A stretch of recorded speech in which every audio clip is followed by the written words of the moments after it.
What's going on, fellas? Welcome back to the stream. This is a part of our daily live streams where we stream every single day during the week at 8 p.m. Eastern time, and on weekends we stream on Sundays at 2 p.m. Eastern time.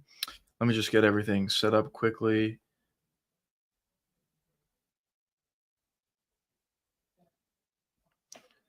Let's set that goal. Let's get in there. Perfect. Um, let's work our way over here as well. Bear with me for a second, fellas. Welcome to the stream, by the way, for anybody who's joining in now. All right, there we go. So, welcome to the stream, everybody. We had a bunch of news actually from yesterday. Or well, really today it was announced, but since we last talked yesterday, a lot of fight announcements finally. I was talking about this a little bit yesterday. I was saying that there's a lot of champions that don't have fights booked, and I kind of wanted to see that happen. And maybe Dana White was watching the stream yesterday and he heard me. But anyways, let's get right into it. So the first. Just bear with me. There you go. The first fight announcement we had today was Magomed Ankalaev versus Alex Pereira, the rematch. We kind of expected this. I was talking about it a bunch on my live streams. I was fully expecting this fight to happen, but getting it booked was pretty cool. And we have officially a fight for the light heavyweight division, a title fight for the light heavyweight division booked. So that's good. This is the other fight that we kind of knew was going to happen. We didn't know when, but we knew it was going to happen. Marab versus Corey Sandhagen on that same card, co-main event for the Alex Pereira fight. Then the third fight on that same card is Yuri Prochazka versus Khalil Roundtree. This is something that I talked about a lot in stream when I was matchmaking for the light heavyweight division. This is the fight that I said I really wanted to see, and I'm honestly really happy to see that we actually got this fight. Definitely going to be an absolute banger on this card. Banger fight on this card. Both of these guys really go for it. Yuri Prochazka is very wild out there. Khalil Roundtree is also a really fun striker and a guy who's shown some pretty good technical ability. Joshua, what's going on, brother? Welcome to the stream. And he's even shown some pretty nice technical ability. So, definitely a really good fight. And I think this card overall is pretty good. As I said, Alex versus Magomed, we kind of knew that was coming. Marab versus Corey, we also knew that was coming. But overall, I think both of those are good fights, fun fights. And then Yuri versus Khalil Roundtree is an absolute banger. So I'm very happy about UFC 320 in October. And this is also going to be in Vegas. Can't wait to see the Yuri fight. Yeah, that fight's going to be amazing. It was always a fight that made sense to me personally. I know a lot of people were saying, give Yuri Prochazka a different fight or maybe even give him the title. But I always thought him versus Khalil Roundtree made a lot of sense. Khalil's kind of on the up and up at this point, winning a few fights in a row. Or is it just one fight in a row? But also Yuri Prochazka is who he is. He's obviously a very talented fighter, and I always thought it made sense matching these guys up against each other. So it was cool to see that. Outside of those fight announcements, we also had another thing that we kind of expected already, but Tom Aspinall versus Cyril Gane in Abu Dhabi at the end of October. So we have two cards in October. The end of October is going to be Tom Aspinall and Gane, and the beginning of October is going to be the main event would be Magomed Ankalaev and Alex Pereira. So definitely a couple of pretty cool cards. We'll see how they fill out the rest of the card for the Tom Aspinall one. But in terms of UFC 320, a lot of really good fights announced, and a lot of fun fights announced, to be honest. So I think that card's going to be pretty good. If I had to do like early predictions for the Magomed fight, I do think Pereira is going to make some adjustments. I think he's going to look a little bit better out there the next time as opposed to what he was able to do last time. But at the end of the day, I think Magomed is kind of a difficult style for Alex. And at this point, as Alex is obviously getting older, I don't think the age factor is really going to play to his favor. It is possible Alex can catch Magomed with a big left hook and maybe catch him or maybe even utilize his leg kicks a little bit more effectively this time around than he was able to do the first time. But the thing with Magomed, though, is he is like very defensively sound. And I think that was an issue for Pereira. Also, alongside with the fact that Magomed was doing a great job at pressuring the entire fight and getting, in those clinch situations, essentially the entire fight. And it just made it a really grueling and a really difficult fight for Alex Pereira. So, as I said, I think he'll make adjustments. I think he'll look a little bit better in this fight, but I still would lean with Magomed Ankalaev, but you never want to count out Alex Pereira. Then the next one, I've talked about this before, but Merab Dvalishvili and Corey Sandhagen. I'm certainly leaning with Merab here. Um, I don't really think that Corey has much of a chance, in my opinion. Listen, maybe I'm underrating him, but when it was Merab versus Sean O'Malley, the second fight, the second time around, I really didn't think that Sean had a great chance of winning, but I thought he had some chance of winning just because he has shown the ability to one-shot guys in the past, like Aljamain Sterling and some others as well. So I thought the fact that he was a technical striker and the fact that he hits really hard would give him at least a chance against Merab. But when you're talking about Corey Sandhagen, he really doesn't hit hard at all. And if he were to land some sort of hard shots, it would really have to be set up or utilizing the kick, utilizing some sort of head kick. And I just don't think Merab is going to give Corey the space to do that. I know a lot of people were saying, if Corey gets taken down on his back, he'll have submissions and will be able to submit Merab. I really don't think that's very likely at all. So I think it's probably a decision victory for Merab, a very dominant decision victory for Merab, or maybe I wouldn't even be surprised if Merab finds some sort of a submission in the fight as well. So I'm definitely leaning with Merab in that fight. That means November is probably Jaden versus Islam, Volk versus someone, and then December is probably Tabora. Yeah, I could see that. I could definitely see that. That would be a pretty good schedule, honestly. Yeah, I have heard a lot of rumors of JDM versus Islam in November. We'll see where the UFC goes from here. But obviously they didn't make the announcement today. I guess that's coming, but I agree with you. I'm assuming that's going to happen then. And then it's probably going to be Volk versus Magomed, or not Magomed. That'd be a tough fight for Volk. It's probably going to be Volk versus Movsar, I would assume. But I don't really know why they didn't announce the fight for 319, Movsar versus Aaron Pico. Obviously that card is coming up relatively soon. It's the next card. So it was kind of weird to see them not announce it, but we'll see. Maybe that fight isn't happening or isn't the co-main event for that card. So we'll see what happens. I think the November is a pay-per-view in Perth. So in Perth it's going to be a fight night. Usually November it's a pay-per-view in New York. But the Perth card that they announced, I believe it is in November, but that's going to be a fight night card.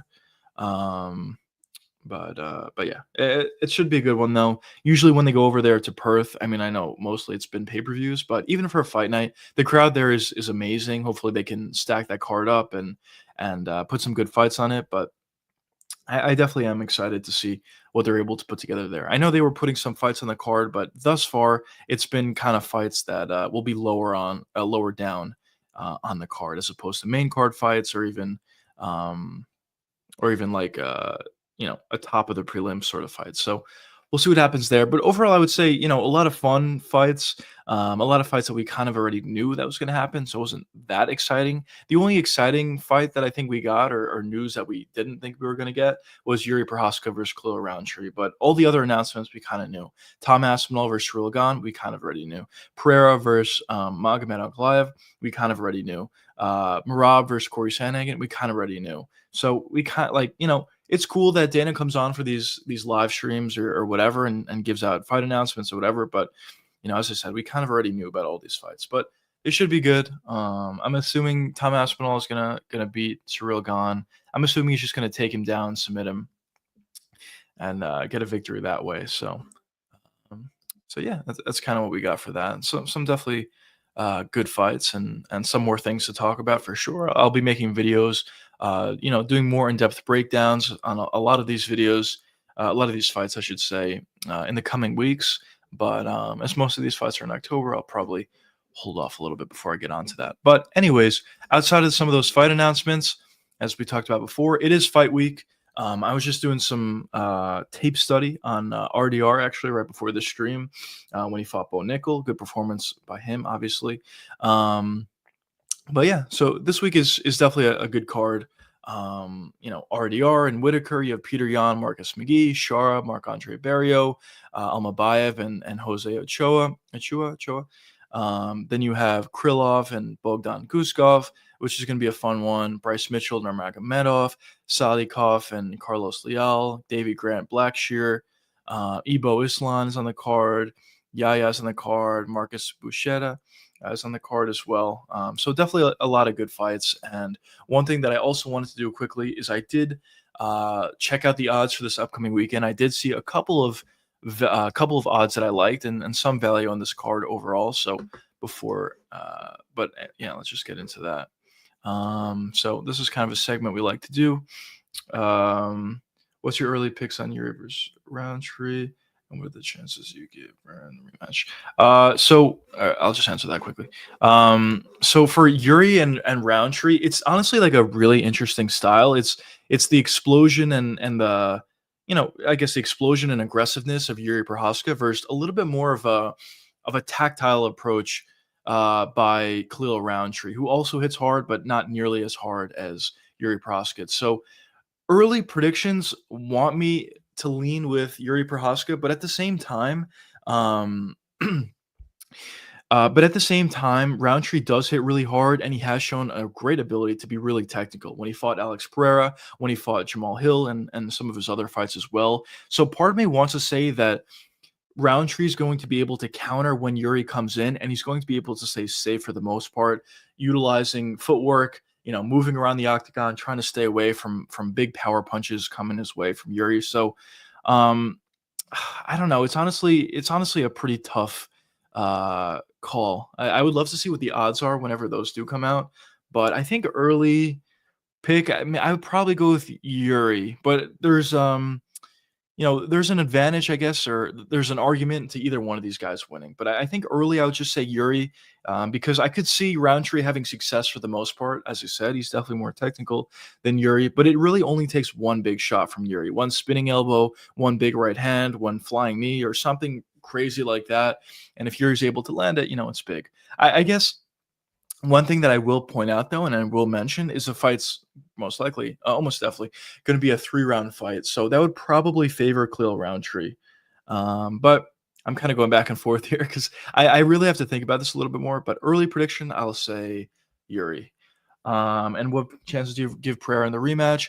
Listen, I know I talked about it before, that I sounded like I don't think he has much of a chance, but I do. Listen, Alex Pereira is a really good striker, and going into his last fight versus Magomed Ankalaev, he fought a bunch of times in a row, and he's talked about this ever since that fight, that he felt like his body was getting tired, he felt like he was fighting a little bit too much, and he wanted a break.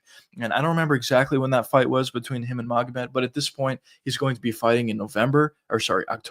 So he definitely has been off for quite a while now. He's definitely given his body time to rest. And I think that could be a factor in this fight. But outside of that, I think there are like some sort of technical adjustments Pereira can make in this time around to be more successful. Avoid being on the back foot. When you look at a lot of Pereira's fights, when he gets his knockouts, when he has a lot of success, what Pereira is able to do effectively is pressure his opponents. We saw it against Jamal Hill. We saw it against Yuri Prohaska. We even saw it against Khalil Roundtree. When he's getting, even Israel Adesanya, when he's getting his knockouts, he's pressuring his opponents. But against Magomed Ankalaev was able to do a really good job at pushing him back. So I definitely think that's going to be an area that Pereira looks to address in this upcoming fight, and I think he's going to make the adjustments there. Traditionally, leg kicks have been a really big weapon for Pereira, but if you watch back the fight between Pereira and Ankalaev the first time, it seemed like whenever Pereira was throwing leg kicks, he was actually getting pressured by Ankalaev, and he was backing himself up alongside the cage, essentially. So I think from Pereira, we're going to see less leg kicks, ironically enough, just to, keep himself on the pressure on the front foot, more body jabs, more jabs up top to eventually set up a big right hand or most importantly, a big left hook. So I do think Alex does have a pretty good chance in this fight to potentially win. But as I said, I definitely don't favor Alex, but he could make some adjustments, and we'll see. We'll see. Kid, what's going on, brother? Welcome to the stream. Poor Poetan is finished. Magomed's going to finish him this time. Yeah, I mean, I wouldn't be completely shocked because, listen, Alex is getting a little bit older at this point, but I do think overall he's going to make some good adjustments in this fight. Is it going to work in the end? I guess we'll see, but I think he's going to make some good adjustments, and I think not as many leg kicks is going to be one of those adjustments for Alex. But we'll see what happens. We'll see what happens. He definitely is getting older at this point, so we'll see how that factors into things. But But yeah, definitely an interesting fight for sure. And if Alex loses this fight again versus Ankalaev, I think there's a chance he could retire. I wouldn't be mad if he retired. He's done a lot of things in the sport. Two division champ. He's beaten a lot of guys. Even people kind of forget at light heavyweight he's what do you have, two or three title defenses? So he's done a lot, honestly, in the sport. Not just becoming a champ, he also got a decent amount of title defenses. So definitely a lot of good things in the sport for Alex, and we'll see how this matchup goes for him this time around. But anyways, so for this upcoming weekend, UFC Abu Dhabi, the fight night card, there was some value on some of these fights that I wanted to point out. I think Magomed is going to commit to takedowns early, unlike the last fight. Yeah, I could see that. I could see that. I just think, or I just don't necessarily think that Magomed is the best wrestler in the world. He does have better wrestling than Pereira, obviously, but Pereira is new to the sport. Relatively new to the sport. But Alex did show really good ability to stop takedowns for the most part. And I know he didn't necessarily commit to them, Magomed Ankalaev. He kind of wanted to hold Alex alongside the cage because he was winning those minutes. But in my opinion, if Magomed really went for takedowns, maybe he'll be successful on one or maybe a couple. But for the most part, I do think Alex will be able to stop some of those takedowns. So we'll see what happens in this fight. I'm not too high on the wrestling ability of Magomed. He's a good striker. He's very defensively sound. He does a good job at, finding his shots and landing them. But in terms of him being a good wrestler, I don't really think he's that great of a wrestler, in my opinion. But anyways, getting into these fights and some of these bets. So here's what I got. The first thing I got here is Bryce Mitchell money line. It's minus 128. The number is rising a little bit from where it was, but even at this number, I don't mind it.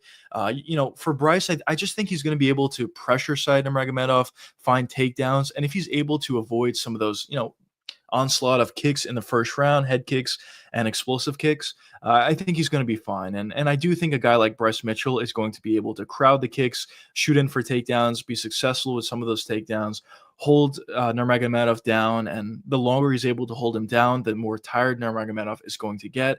And, once they get to the second round, once they get to the third round, I think Bryce Mitchell is going to have a much easier time finding takedowns and possibly finding a submission or ground and pound strikes, or even if it's just a decision victory. I do like the value, honestly, on Bryce Mitchell. So that's the first one I like. The next one I like is this one. I was going back and forth between Jose and Almabayev. Both of these guys are very talented. Almabayev is more so of a grappler.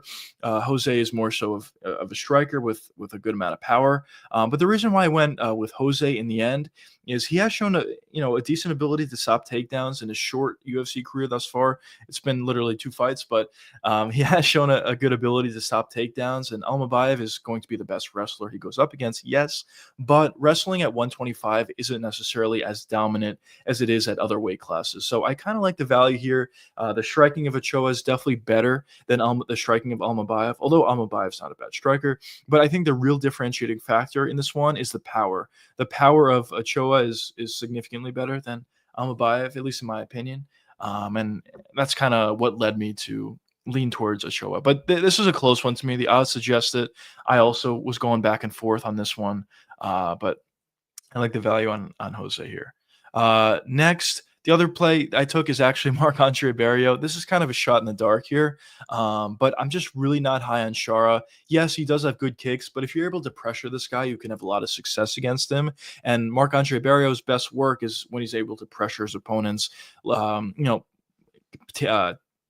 put them up alongside the cage, land big shots, and Marc-Andre Barrio does have decent boxing and hits pretty hard, so it's kind of a shot in the dark. I am assuming that Char is going to win this fight, just utilizing footwork, staying the outside, and utilizing a lot of kicks. But at plus 430, I decided to take a shot on Marc-Andre Barrio. But this is kind of a shot in the dark, as I said. Outside of that, the last play I have is on RDR. As I said, listen, I do think Whitaker covers RDR in a lot of areas. He's a better striker. His takedown defense is really good. And the path to victory for RDR is probably finding a takedown, which Robert Whitaker has been a guy who's historically difficult to take down. So you would think this is probably not going to be a great matchup for RDR, but I have a video about this coming out tomorrow, and I've talked about it in some other live streams as well. I kind of just feel like RDR is going to find some sort of weird sequence. Maybe he lands some sort of big shot on the feet, hurts Whitaker, and finds a takedown from there and gets a submission. Maybe he finds some sort of weird sequence where he's able to get Whitaker on the ground. And once he's able to get there, RDR has tremendous submissions. And I do think it would be really his world if this fight does go to the ground. So I kind of do like the value, especially at plus money on RDR. But I saw this online, as I touched upon before, but I saw this online somewhere, and I do think it's accurate. RDR is either going to look minus 1,000 or plus 1,000, not really anywhere in between. So we'll see what happens in this fight, but I kind of do like the value on RDR. Um, Mark is a can, don't forget, pick him apart. Yeah, yeah, that's fair. I mean, listen, yeah, Mark Andre is definitely not good. You are right. He is a can, but I also personally think Shar is as well. So that's kind of why I'm taking the value there. But overall, I do agree with you. Shar is probably going to look to utilize footwork, utilize a lot of kicks. I don't know if Mark's going to be able to get to him, honestly. And if he's not able to get to him, he essentially has no chance in this fight. So, yes, I'm assuming Shar is going to win this one, but I kind of just wanted to take the value. Props aren't out yet, but maybe instead of the money line at plus 430, I'll just take Mark Andre Barrio by TKO at whatever number that is, if it's any good. But as I said, this is kind of just a shot in the dark. Mark Andre Barrio is not a good fighter, and I do agree with you. But the last thing I wanted to take, this is something different than what I normally do because the value is not that great, but it's two guys that I'm pretty confident are going to win. And that's a parlay between Damone Blackshear and the other guy is Peter Yan. The value is not amazing at minus 149. Usually, I don't like doing this kind of thing. Taking a two-leg parlay and getting essentially a minus 150. It's not my favorite thing in the world to do, but I am very confident that Damone Blackshear will be able to beat Davy Grant. Blackshear's kind of better everywhere, in my opinion. His striking has gotten very good at this point, and even his grappling is obviously elite. And for Peter Yan, once again, I kind of think he's better everywhere than Marcus McGee. So even at minus 400, yes, it's a very big premium. He's a very big favorite, and I usually advise against doing something like this, taking a two-leg parlay for minus 149. But in this specific case, I am very confident that both of these guys are going to win. So I don't mind this parlay. But I guess I've been wrong in the past, so we'll see what happens in that one. But that's kind of all the the betting value that I like in this card. Obviously, props aren't out yet. We'll see what some props on Jan by TKO or some props on De Ritter by submission or, some other props as well when they come out. But at this point, it is too early on in the week. It's only Tuesday. So those props aren't out yet. But yeah. David Grant is a scrappy vet. I like him as a dog over. Yeah, I mean that's fair. He is scrappy. When was the last time David Grant fought? I remember he got that reverse triangle back in the day after losing the fight. How long ago was that? Let's see. Davy Grant. Davy's last fight was against Ramon Tavares. When was this fight when he had that reverse triangle? I believe it was this one. Was it this one? March of 2023? I think this is it. Yeah, I think so. Got robbed by Daniel Marcos. Yeah, that was in 2023. Yeah, he is definitely a scrappy vet. I don't want to say no. I just kind of feel like Blackshear has him covered everywhere. Listen, I could be wrong. We'll see what happens in in this one. I think it'll be an entertaining fight. It'll be a good one for sure. But Davey is getting a little bit older at this point. And for Damone Blackshear, I kind of feel like he's headed in a good direction. Striking has gotten significantly better. His grappling obviously was always great. And we'll see what he's able to do in this one. But, I do agree with you to an extent that Davey Grant is a dog, and he is certainly someone not to completely overlook. So yeah, so that's kind of what I have for this upcoming weekend, betting wise. It definitely is a fun card. I think once again, this is kind of the third week in a row where I think the card is going to perform, maybe even a little bit better than the names on the card would suggest. Although this week, there's actually some really good names on the card, but I think in terms of entertainment value, there's a lot of like very exciting fights. Like Martin Budai versus Bushetta. I know Bushetta is kind of a jiu-jitsu nerd, but it'll be interesting to see a new guy added to the heavyweight division and how he does. The Ebo Islam fight's probably going to be good. It's probably going to be a knockout for Ebo. Then Davy Grant versus Damon Blackshear. I think that's going to be a really fun one. The striking and grappling of Blackshear versus Davy Grant. So we'll see how that goes. Salikov versus Leal is going to be a really fun one. Spinning wheel kick versus steroids, essentially.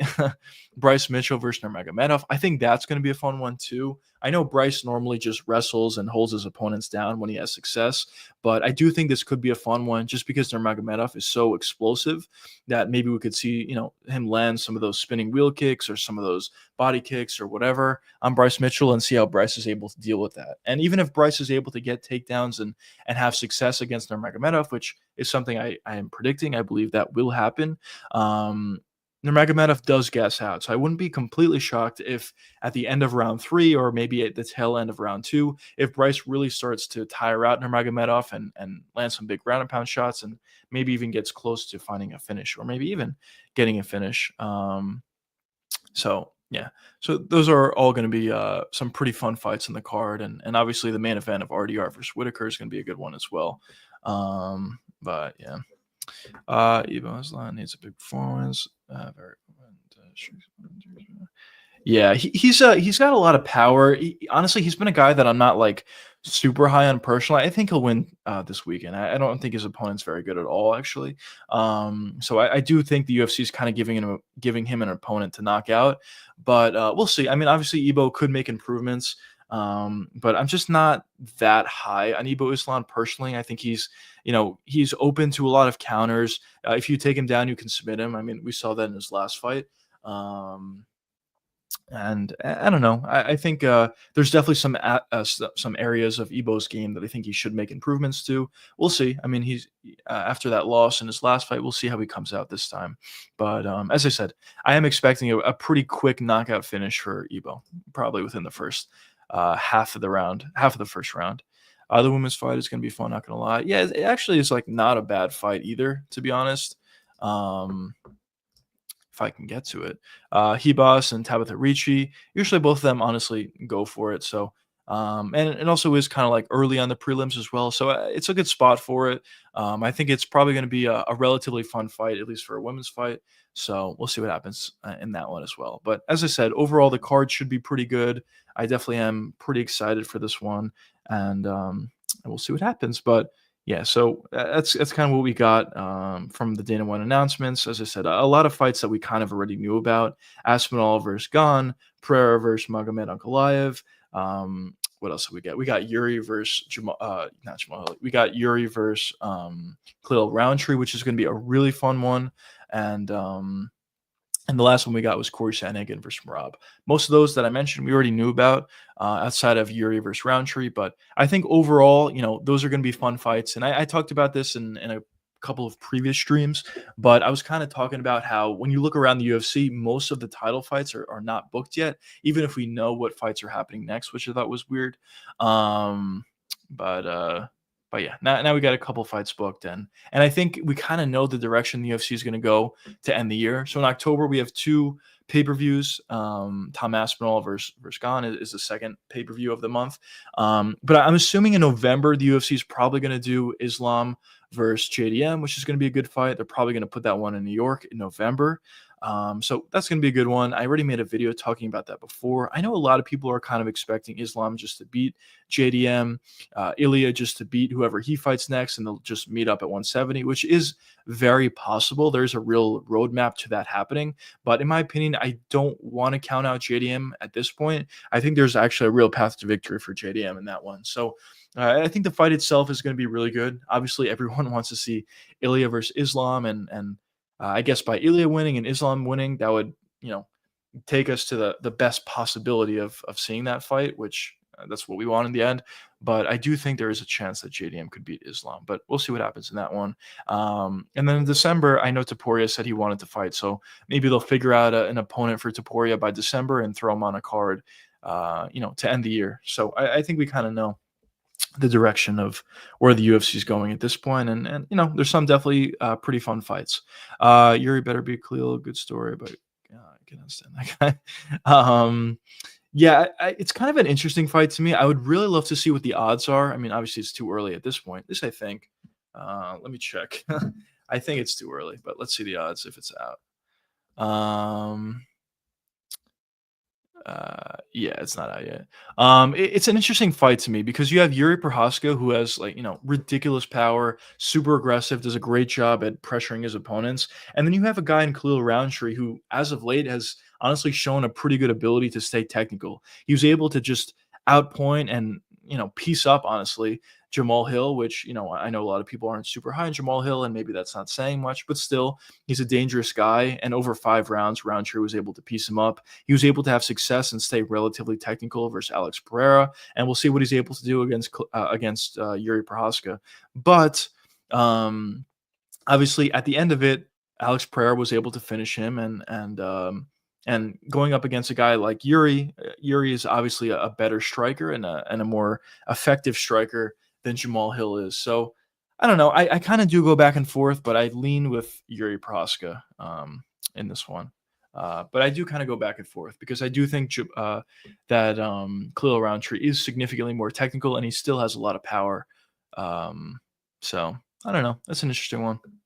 It's going to be regardless of who wins or betting wise or whatever. I think the fight itself is going to be really really fun. So that's good. That's going to be fun. I think that card overall is going to be fun. We'll see what other fights they add to that card. Hopefully they add a couple of other bangers to round out the main card because right now the main card is looking really really good with Pereira Magomed, Marab, and then Yuri versus Khalil. It'd be nice if they add 2 more like really fun fights to that card, that main card, just to round it out. But we'll see what the UFC decides to do. Obviously, it's still pretty early at this point. And we'll see what they do for the Tom Aspinall card. We kind of knew Tom was going to fight Cyril Gane. And I'll probably make not probably, I'll definitely make a in-depth breakdown of Tom versus Gane. But, I kind of think it's a relatively easy fight for Tom Aspinall, to be honest. I think he'll just, maybe he'll engage a little bit on the feet against Cyril, but for the most part, I think his main goal is just going to be taking down Cyril Gane, submitting him, kind of in a similar manner to what John Jones was able to do to Gane.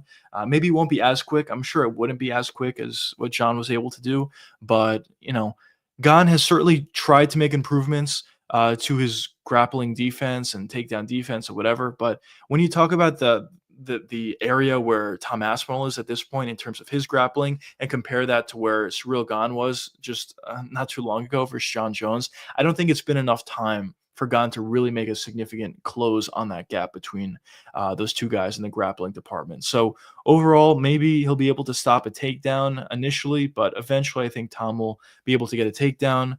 And on the ground, I think Tom will be able to submit Cyril Gane. So definitely, I think an easier stylistic matchup for Tom, but we'll see how the fight goes.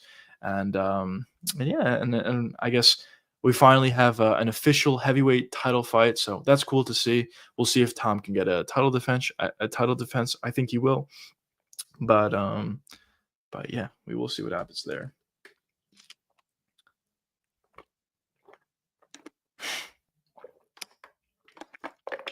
Leo, what's going on, brother? Welcome to the stream. Leo still goons to Ilya. I think we all do, brother. No, I'm kidding. But dude, gooning is like one of my favorite terms ever. It's hilarious. But when who said that? Chase Hooper, when he won his last fight, but it wasn't a great performance. Just due to too much gooning. Kind of hilarious. But yeah, but honestly, that's fair. Taporia is pretty good. So gooning to Taporia is fair. But yeah, pencil shavings. What's going on, brother? Welcome back to the stream. UFC 320 is looking good. Yeah, it is looking really good. It is looking really good. I would like to see what other fights they add to that card, but initially the top 3 fights are definitely very very good, and we'll see what Pereira is able to do in the rematch. We'll see. He is getting older, obviously, and maybe Magomed is not a great matchup for him, but we'll see what happens. Every time it's thank you. I appreciate that. Honestly, it's fair though. It's probably something that does need reminding. So I appreciate that. Aspinall's gonna mulligan. Can't believe that clown got a title shot for losing to Volkov and beating Spivak. Yeah, I agree. I agree. He definitely did lose to Volkov. That's why it's so annoying, some of these decisions, because yes, in the moment it's annoying, when a certain guy gets a victory when obviously he lost. But then you also have situations like this because from the UFC's perspective, their hands are kind of tied. Cyril Gane is a top contender, and he just beat another top contender, at least on paper, in Volkov. So it's kind of hard not to give him the title shot. But in reality, Dana White said it on the night, and everybody already knew that Volkov definitely beat Gane in that night. So it's kind of like a weird situation. But I do agree with you. Volkov definitely won that fight versus Gane. And I also agree with you that Aspinall is going to maul him. I don't think it's much of a fight, to be honest, which is unfortunate. It doesn't get me that excited, but at least we get to see Tom Aspinall fight again. So yeah. Has any has anyone ever gone to a fighter? Um, I have not personally. I have not personally. What about you guys? Have you ever gone to a fighter? I mean, Volkov deserves it more. I agree with you. They probably did. As I was just saying, um, Leo Goon to Ilya. I do agree with you. Almeida or Volkov, mainly probably Volkov, deserves it more than Cyril Gane. I do agree with you, especially because Volkov should have beat Gane. But the only problem is, on paper they gave it to Gane, so it's just a little bit difficult for the UFC to give the shot to Volkov. At least in my opinion, like um, it's hard to give a guy a title shot off a loss, but they did it with Sean O'Malley, so I guess they could have technically done it for Volkov. Um, but yeah. Now Volkov's getting fed to all man after Danny. So that is funny. Dan always says that. It'll be like, yeah, I'll take care of him. I'll take care of him or whatever. And then in their next fight, they get like the toughest possible fight they could in the division. Sometimes it happens. It's kind of funny. But yeah, they definitely didn't do any favors for Volkov. I hope they at least gave him his win money when he fought Gane. Definitely should. What the fuck does check mean? Of what does fraud check mean? Oh, what does fraud check mean? Fraud check means a guy who's perceived to be really good. Like Bo Nickel is a perfect example of this. Bo Nickel was perceived to be a guy who's a really good fighter, and he was perceived to be a guy that was going to be a future champion. But RDR fraud checked him because he's able to beat him in a pretty dominant fashion. So that's kind of what fraud check means. A guy who's supposed to be good, and then they lose earlier on than they're supposed to a guy that they probably should beat. That's kind of what fraud check is. Tris Cortez, that's fair. That's fair. I personally find heavyweight the hardest to go to simply because of their size. Oh man. Uh, Chill, bro. Illy's hotter. That's fair. That's fair. I've never been to a fighter. Oh man. Neither have I. We're in the same boat, pencil shavings. We're definitely in the same boat. But this is a tremendous comment. I'll leave this up on the screen. Very good. Very good. Um, but but yeah. I don't remember what I was talking about. What was I talking about? Oh, Tom Aspinall. So yeah. But this is kind of how I see the heavyweight division going forward from here. It's a tremendous comment. Um, so I think Tom's gonna beat Gane. I think, man, Volkov and Almeida is actually a really interesting one. I kind of think Almeida is going to beat Volkov, to be honest. I think he will. If he was able to toss around Curtis Blades the way he was able to in the first round of that fight, I think Almeida will be able to take down Volkov and maybe submit him. So I think, just to reiterate, Tom's going to be Gane. I think Almeida is going to beat Volkov. Then it's going to be Tom versus Almeida, which will be good because it'll be a new fight that Tom hasn't fought up against. Because when you look at a lot of these guys, Tom has already beat most of these guys in the top 10. He already beat Volkov. He already beat Pavlovich. He already beat Blades. He already beat Tybura. He already beat Spivak. Not Tai Tuivasa. He already beat. I guess that's it. But most of the actually good contenders, Tom has already fought and beat. So it would be cool to see him fight a new name in Jailton Almeida. I still think Tom would beat Jailton, but it would be interesting. Um, you seen Haley under the waist? It's like in Ghana. That was a hilarious clip. Um, and that meme of Taporia, I don't think it's against anything. I'll bring it up if I could find it. That meme with Taporia and DC when they blurred out. You guys know what I'm talking about, probably. Um, it was really funny, but I don't even know how I'm gonna find that. If I can.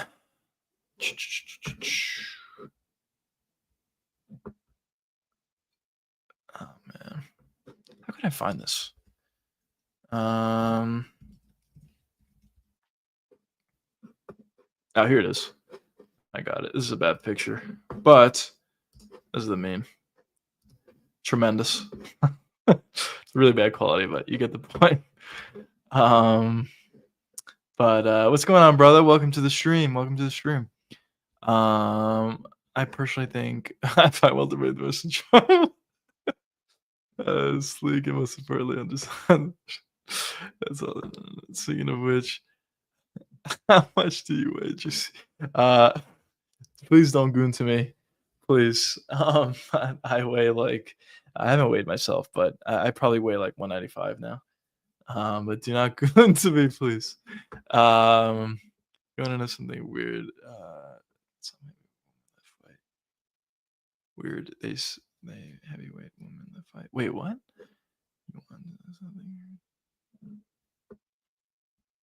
Heavyweight from there's heavyweight woman.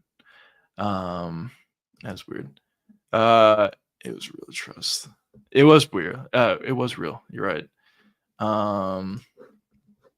I got a feeling Justin Gaethje is going to get a fight announcement soon. I believe he'll be on UFC 320. Yeah, that's possible. I wouldn't be shocked. For Gaethje, it's either going to have to be against Taporia, which I don't think it's going to be, or he's going to have to get paid a lot of money to fight Paddy Pimblett. I think it's going to be one of those two. And if they actually book Gaethje and Paddy for UFC 320, that card might be one of the cards of the year, at least on paper. Probably would be the card of the year on paper. That would be a really, really good one. The first 3 fights are already ridiculously good, and if you're adding Gaethje versus Paddy, a number one contender fight to that, it would just make it even better. So yeah, if they're able to add that fight to the card, that'd be cool. But we'll see. We'll see what they decide to do. You keep that smile. Okay. All right, now I can't smile. What the fuck? Okay. What's going on, brother? From the kick side, I'm good. How are you? UFC 320 is actually going to bang. It's the perfect times like this. Yeah, we haven't seen a card like this in a long time. It's going to be really fun. You have the title fights. Like, dude, like if you actually think about this, when was the last time we had a card that had multiple title fights on it? I feel like we haven't had it at all this year. I could be wrong, but I feel like we haven't had it at all this year. And we're kind of getting like 2 pretty good title fights on one card finally. We used to get it all the time, but I feel like this year we haven't gotten it, or at least we haven't gotten anything good. So it definitely is really cool to see us have that on 320, and alongside that, you get a number one contenders fight and a really, really fun fight in Yuri versus Roundtree. That's going to be such a fun fight. I'm really excited about that. Predictions aside, betting odds aside, the fight itself is going to be amazing. UFC also does all that kind of. Yeah, that's true too. That is true too. And also they usually like to end the year off in December, like with a bang as well. So yeah, we're probably going into a pretty good time for good fights. More stacked cards, I guess I should say. What's going on? Good. Fall cards are better than summer cards. Yes, they are. Can we connect over Twitter? Yeah, if you would like. My Twitter is. Let me pull up my Twitter. And anybody else, you're more than welcome to follow me as well. Not too consistent over on Twitter, but I do post a little bit. So for everybody, here's my Twitter. At MMA_juicy. I kind of post sometimes, live fights, predictions. Not too big of a channel or account here. 37 subscribers. Don't get jealous. But yeah, follow me here. I usually talk about fights when I'm watching them live and give some sort of updates on there. I love the UFC in the fall. Yes, me too. I think it's good. UFC 311. Oh, I had 2 title fights. Okay, what was UFC 311? Let's see.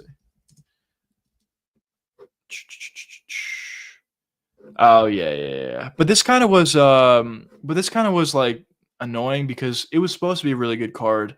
Marab and Umar was an all-time fight, by the way. And even going into it, it was perceived to be a good one. It turned out to be a really good one. But it was Makhachev versus Moicano, which kind of sucked for the main event. If it was Makhachev versus Arman, I think it would have been a little bit better. But you are right though. It was 2 title fights on that one. UFC 300 had 3 title fights. Yes, it did, but that was a while ago at this point. But yeah, that was a really fun one. UFC 300 was probably the last greatest card that we've had. So I kind of want to, get more cards similar to that. And I think the White House card is going to be somewhat similar to that, where, from top to bottom, it's just ridiculously stacked. You have, great title fights at the top. You have a very stacked card throughout. You have prelims that are also really good and really stacked. So I'm kind of hoping that White House card turns out to be somewhat similar to UFC 300, but we'll see. In terms of fights, obviously, in terms of the venue, it's completely different. But in terms of the fights, I'm hoping we see that. Umar versus Ron currently. Yep, you're right. You are right. And the women's title, yes, but I kind. I mean, you're right. Obviously, you're right. But when I'm saying like I prefer or I miss the times when we had 2 title fights, I'm kind of talking about like 2 title fights that were like super exciting. And to me personally, Pena and Harrison wasn't like really a super exciting fight to me. And honestly, a lot of the women's fights aren't to me personally. One more weird strawweight man. I think Joshua Van could make strawweight. Is that weird to say? He's just so small. Or Mighty Mouse. I think Mighty Mouse could make strawweight if he had to. So I've seen it. Probably heavyweight woman is weirder to me. That's probably weirder to me. How much would I have to donate to get on stream? $1 million. No, I'm kidding. What do you mean for me like to invite you or something? I actually don't even know how to do that. But I mean, listen, if you want to donate. But if not, no, it's all good. I'm not asking for anything. But yeah, to be honest, I don't even know how to do that. But it's crazy. We're at UFC 319, UFC 400 will be there in no time. Yeah, when UFC 400 hits, wow, that's gonna be crazy. I guess it's not that far away, but I'm definitely looking forward to that because I kind of want to see another card. That's like stacked from top to bottom. And the last time we saw that was UFC 300. As I said, that's kind of why I'm looking forward to the White House card. I kind of feel like it might be a card like that, but we'll see. We'll see. Obviously, it's far out from now, and Dana has talked about it multiple times, saying he has no idea who's going to be on the card because it's so far away, and also everybody wants to be in the card, so they have to figure it out. And right now, they're just figuring out the logistics of that card. So we'll see. We'll see what happens. UFC 300 went by so fast. Yeah, it did. It did. I remember getting, I was really excited for UFC 300 for a while. I think everybody was. But I remember sitting down for the first fight of the night, Cody Garbrandt versus Figueiredo, which is like a ridiculously good fight for the opener, the prelims opener. And I just remember watching that fight, and then all of a sudden, Max Holloway knocked out Gaethje with 1 second left. I was like losing my mind. That's by far the craziest knockout that I've ever seen in my life. That was insane with the amount of time left on the clock. Obviously, Max was winning the entire fight, and he gave Gaethje an opportunity at the end there and still knocked him out. It was pretty crazy. And then Pereira in the main event, knocking out Jamal Hill as quickly as he did. I remember at that time I was making YouTube videos, and okay, so at that time I was very annoyed because at that time I was sports betting, yes, but I wasn't confident enough in myself yet to make my own plays. So I was paying other guys to give me plays essentially. And on that card, he had Jamal Hill. It was like a max bet on Jamal Hill. And in my mind, I actually made a video on my channel. You guys can go back and look at it. But I made a video on my channel talking about why I thought Alex Pereira would knock out Jamal Hill based on leg kicks and other factors. I don't remember exactly what I said, but I made a video on it saying that I thought he was going to win. But then this guy was so confident, and I thought, maybe I don't know what I'm talking about at that time. I wasn't super confident. So I was like, okay, I'll take Jamal Hill, but I'm not super happy about it. I was kind of trying to rationalize it in my mind. Everybody was saying, Jamal Hill is so much faster than Alex Pereira. He's going to knock him out. So I was kind of trying to rationalize it. And then in the end, Pereira knocked him out right away, essentially. And I was like, I was happy because I'm a Pereira fan, but I was also annoyed that I didn't listen to myself. It's kind of a UFC 300 story, but the card itself was just amazing. UFC 100 was 2009, 200 2016, 300 2024. Yeah, it's crazy. Time moves by. Time really moves by.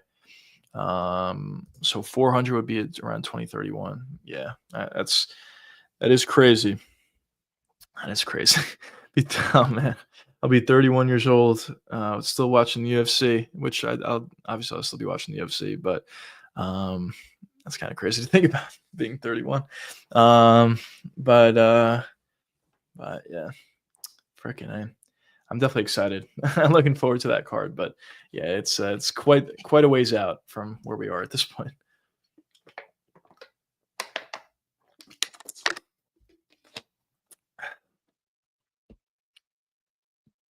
Man.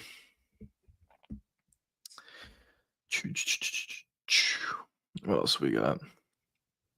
This is funny. I was just talking about this actually, but Justin Gaethje just went on an interview and said he's not interested in fighting Paddy Pimblett. Yeah, he says absolutely not. So I guess that fight's not going to happen. So listen, I've said this before, and I guess I'll say it again. I don't be surprised if Justin Gaethje. Don't be surprised if the UFC just says to Gaethje, all right, just retire, because I don't think he's getting a title shot. I really don't think so. And if he doesn't want to fight Paddy, who's he going to fight? There's really nobody else that he would fight. Arman versus Gaethje, but that's even a tougher fight for Gaethje than Paddy is, and I don't really see why he would want to take on Arman. So I'm assuming he just wants a title fight, but I don't think he's going to get that. So either he's going to retire or he's going to have to change his mind and take a shot. I know guys like Holloway, Gaethje, would O'Malley would be retired. I was like Gaethje would. Yeah. In 2031, Holloway would be 40. So I don't think of it. Yeah, most likely not. Most likely not. Justin might as well retire. Yeah, I mean, if he's not willing to fight Paddy, I agree. I think he should probably just retire. I really don't think he's going to get the shot. The only way he can get it, which makes a lot of sense, is fight Paddy. If you beat Paddy, which is a possibility, if you beat Paddy, then you'll definitely deserve the title shot versus Topuria. And then, obviously you'll get it. But if you're not willing to fight Paddy, out of all these guys, Gaethje has the worst case, in my opinion. For Paddy, yes, he's lower on in the rankings. His best win is against Michael Chandler, which is not great. But the thing that he does have on his side is, he is a relatively big name, and also he has the beef with Topuria, so it's probably going to sell pretty well. So that's kind of the thing that's on his side for Paddy. And for Arman, he actually deserves it. He's legitimately the number one contender at this point. Maybe he's technically two, but Islam's number one, but Islam's obviously moving up to 170. So he's essentially the number one contender. And he definitely deserves it. He already earned a title shot. He had to pull out, whatever. But I kind of think Gaethje is the worst case to be made for that. And Gaethje will be 43 in 2030, so he won't be on 40. Yeah, he's not. I think he's probably going to retire within the next 2 years, if I had to guess. The amount of damage that guy has taken over the years, alongside with the fact that it seems like he doesn't want to fight anybody else outside of a title, I think he might retire pretty soon. But listen, Gaethje has certainly been a legend. Unfortunately, he wasn't able to be undisputed champion or anything like that. But he's been able to beat a lot of really impressive names over the years and been competitive with some guys as well. But yeah, I'm in 2031. Yeah. What's your worst favorite? Um, what's your favorite fighter losing or your favorite? What favorite fighter getting shit on Twitter? Um, mm, probably losing. Probably losing.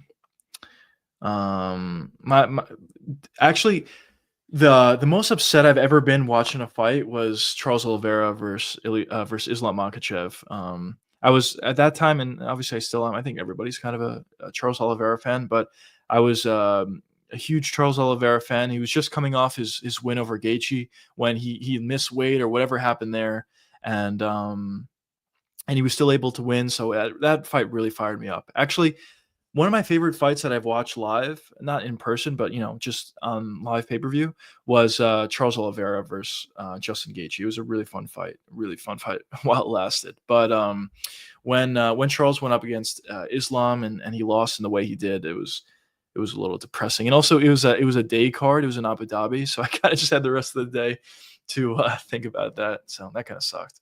So I would say favorite fighter losing.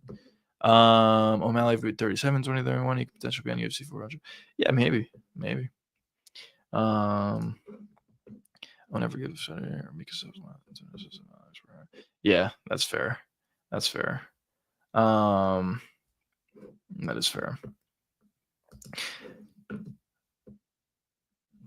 It's funny that those guys will be forced in 2031. Yeah, it's crazy. These guys are getting old. One thing that I talked about the UFC, which is like very different to other sports, is in the UFC, most of the guys that are champions or most of the guys that are in their quote unquote primes are guys that are above 30. But when you look at most other sports like basketball, football, whatever, most of these guys are, the best guys in the sport are usually guys who are under 30, or at least in their early 30s. But in the UFC, it's almost a little bit older, which kind of makes sense. MMA is kind of a newer sport and a less popular sport than basketball or football or whatever. So I guess there's less youth getting into MMA than other sports. So I guess it kind of makes sense.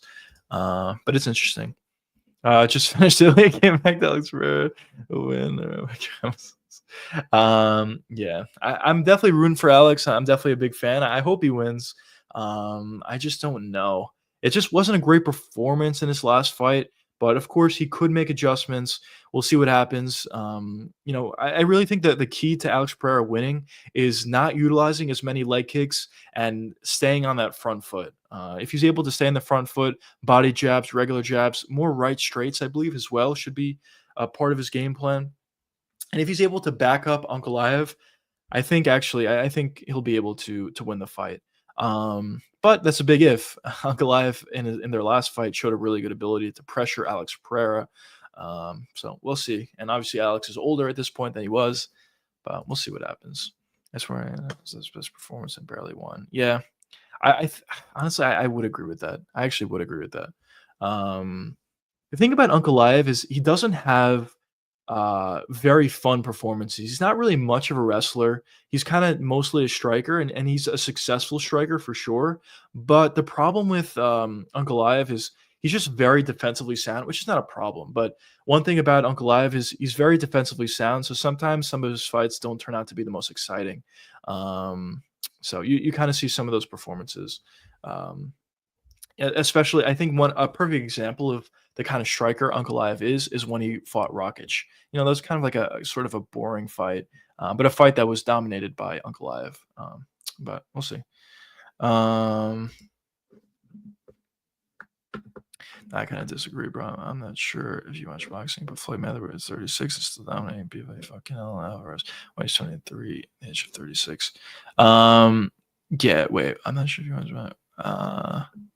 No, I'm not saying guys that are older can't have success. What I was saying is guys, or unless you're saying Canelo was successful and he was only 23, which I would agree with.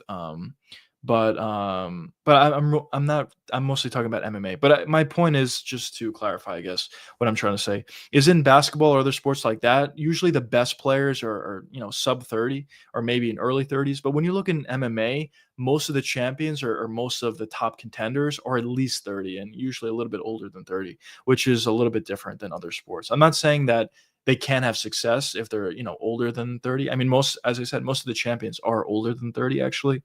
So that's kind of the point that I made. But there are obviously, MMA is a little bit of a newer sport, and there's a new generation of guys that have been training MMA for their entire lives. So maybe we'll see, some younger guys. Joshua Ven's a great example of this. He's a pretty young guy, and he's a number one contender at this point, fighting for the title. So we're going to see some younger guys start to be more competitive in MMA, I think, in the UFC. But up until this point, it's kind of been like that. He has Michael Chandler fight IQ. Who does? Ankalaev or Alex? Who does? King Ilya is young. Ilya is pretty young. How old is Ilya? Like 28? He is pretty young. He is 28. Right in the money. Ank has Michael Chandler IQ. Yeah, I don't know. I kind of feel like he fights kind of smart actually, but like kind of boring at the same. Oh, actually, no. What am I talking about? No, I'm sorry. I actually completely take that back. What am I? You're actually right. He does kind of have I don't know why I said that actually, because I just remembered all the mistakes that he made when he fought Jan Blachowicz, and he got his legs torn up for the first 3 rounds of that fight. And in round 4, he finally decided to wrestle. That was a ridiculously low IQ shown in that fight, and obviously getting submitted as well was kind of low IQ in his fight against Paul Craig. And yeah, I don't know. Yeah, he doesn't have great IQ. So I mean, listen, Alex could win. He could win. Yeah, right. Choose most of the top 10 fighters are in their late mid-30s. One of them just retired last week. Yeah. Most of these guys are in mid to late 30s for sure. But it doesn't mean that they're not good. Obviously, no, they're obviously all contenders at arguably one of the best weight classes in the UFC. Crazy Justin Gaethje been in the lightweight division since he's never been unranked. That is pretty crazy. And also he's never not gotten a bonus for one of his fights, which I think is one of the crazier stats as well. Man. But yeah.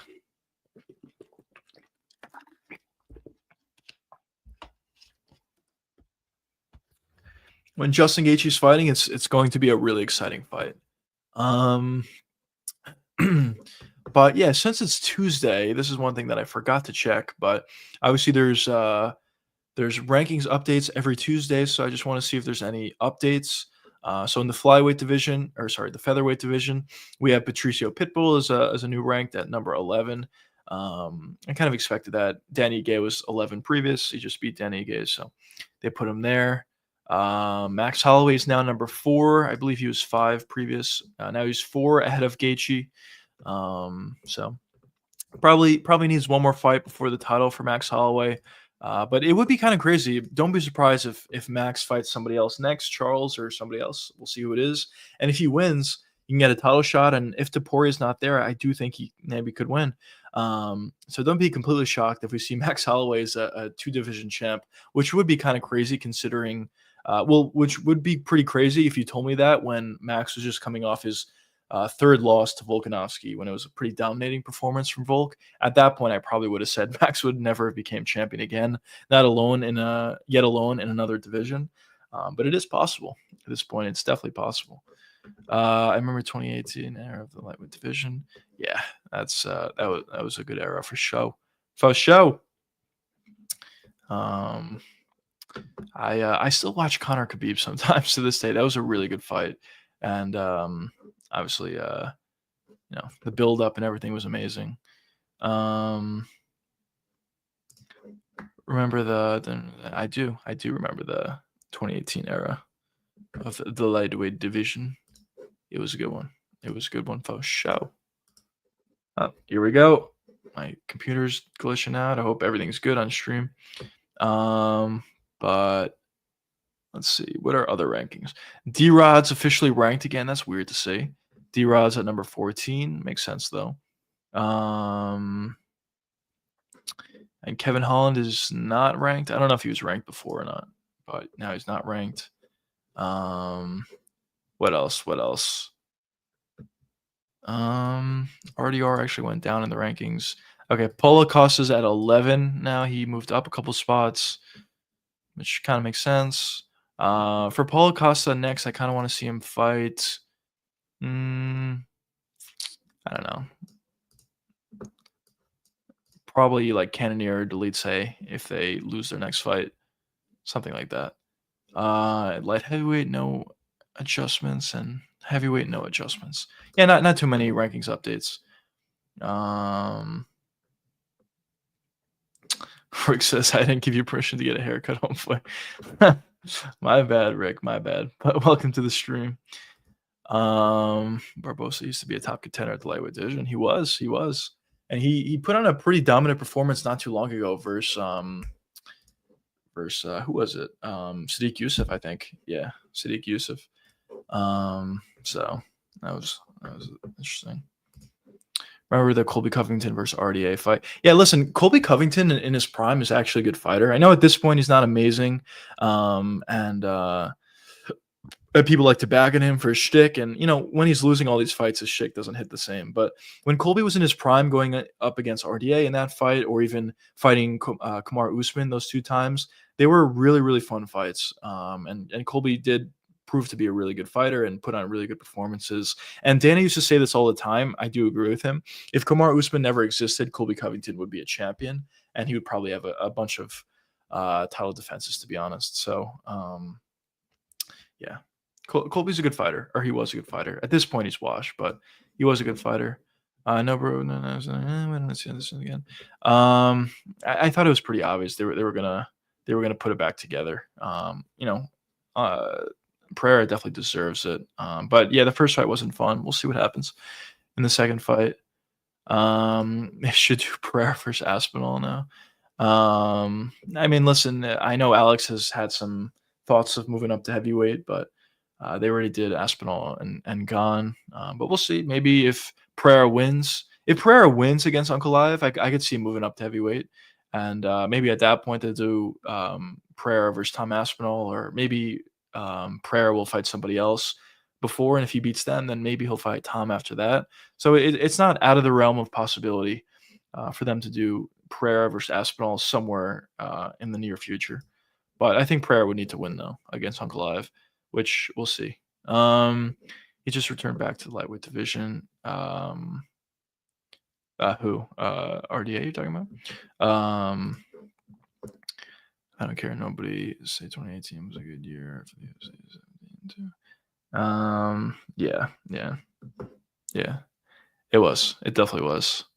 That was Conor Khabib, right? 2018. Conor.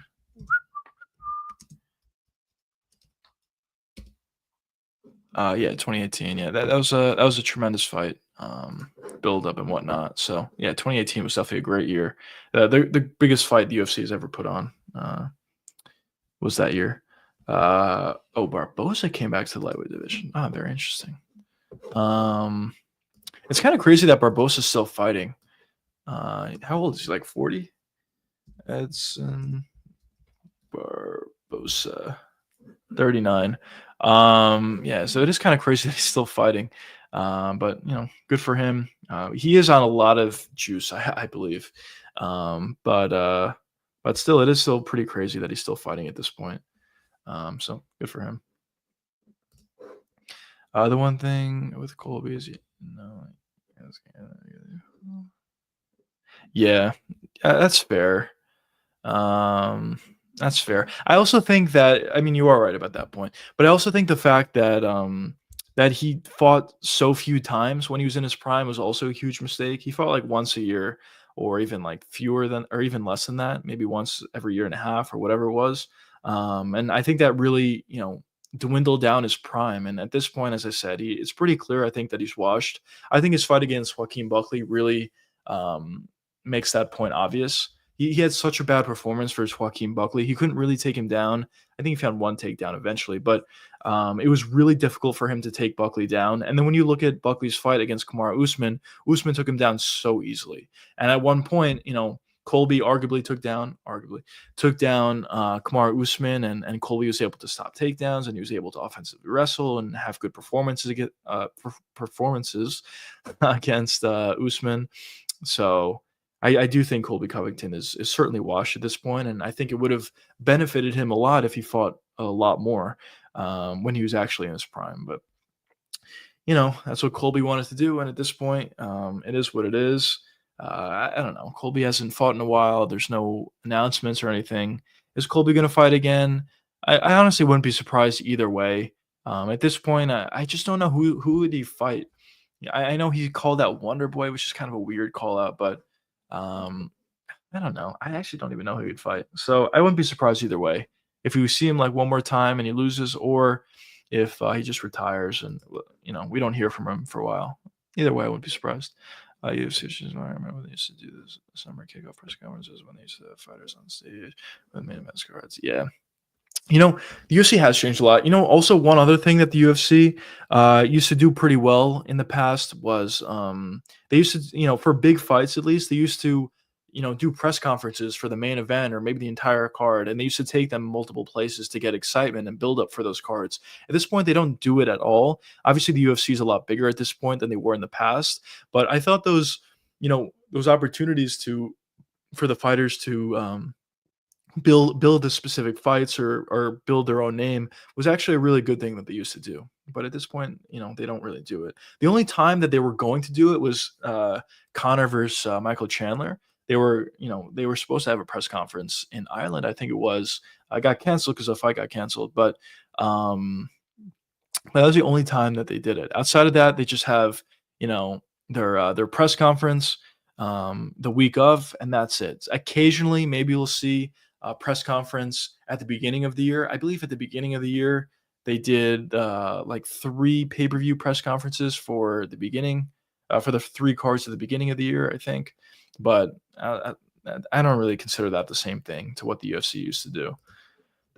Colby versus Holland, yeah, they're gonna kill Colby, unfortunately. But yeah, I guess it kind of makes sense. Holland's not even ranked at this point, and Colby is. Where's Colby? Where are you, Colby? Colby is. Where the fuck's Colby? Oh, Colby is 9. Um. So yeah, I guess it makes sense. I know Holland was calling him out a lot. Um. But yeah, I guess. I guess they can make this, but it's a pretty bad fight for Colby. I think Holland will be able to stop takedowns, and if the fight's forced to be on the feet, I think Holland will eventually land a big right hand and knock out Colby or hurt him significantly, or whatever. Not a great fight for Colby. They did that for Conor Aldo fight. Yes, they did.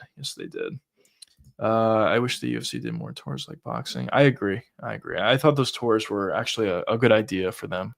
And they could have a lot of success with that, just like other player. Yep, I agree. It is funny because Dan is involved in Canelo versus Crawford, and he's going around all these different places promoting that fight.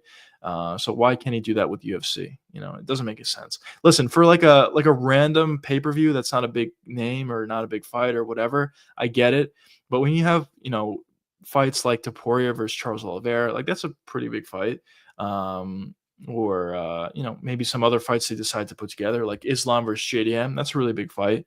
Promote the fight, get excitement building around that. But if I had to assume, I think the reason for why they don't do it is because probably they just see it as being something that's too expensive and unnecessary. The sport is way bigger at this point than it was previous, and if they put together a huge fight, I think in their minds they're thinking that the fight is going to build itself. We don't need to waste unnecessary money just to go around different places and try to promote the fight. So I'm assuming that's probably their mindset, but I do agree with you. I would like them to promote a little bit more, honestly. They did a world tour thing with Conor and all that. Yes, they did. Yeah, they did. But yeah, they don't really do that at all anymore, which is kind of unfortunate, but I guess it is what it is.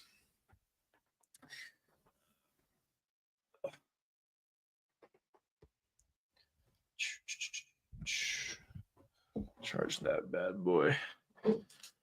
Um But yeah.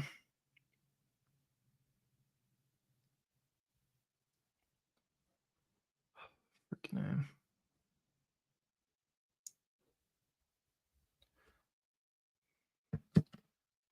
Hey, bro, Robert Wooker, 6 years old now. Do you think he's ever heard of gun? Probably not. Probably not. Yeah, it's a lot of kids for the lad. Um, but yeah, I guess not. We'll see. We'll see how that affects him going into this fight against RDR. But yeah, it's definitely something to think about to keep in your back pocket. Um, but yeah, I mean the card this week is pretty good. I'm definitely excited for it. Um, how many kids are you gonna have, bro? I don't know. I think what I want to have is probably 2 kids. That's probably what I want. I think it's a good number, but I don't know. I guess we'll see what happens in the future. But I think 2. What about you, Rick? How many kids are you thinking of having? Um, remember that show called UFC Tonight? I wish it was still around. I don't actually. I'm a little bit of a newbie to the sport, UFC Tonight, or maybe I do. Maybe I just don't remember the name. Let's see. Let's see. Let's see.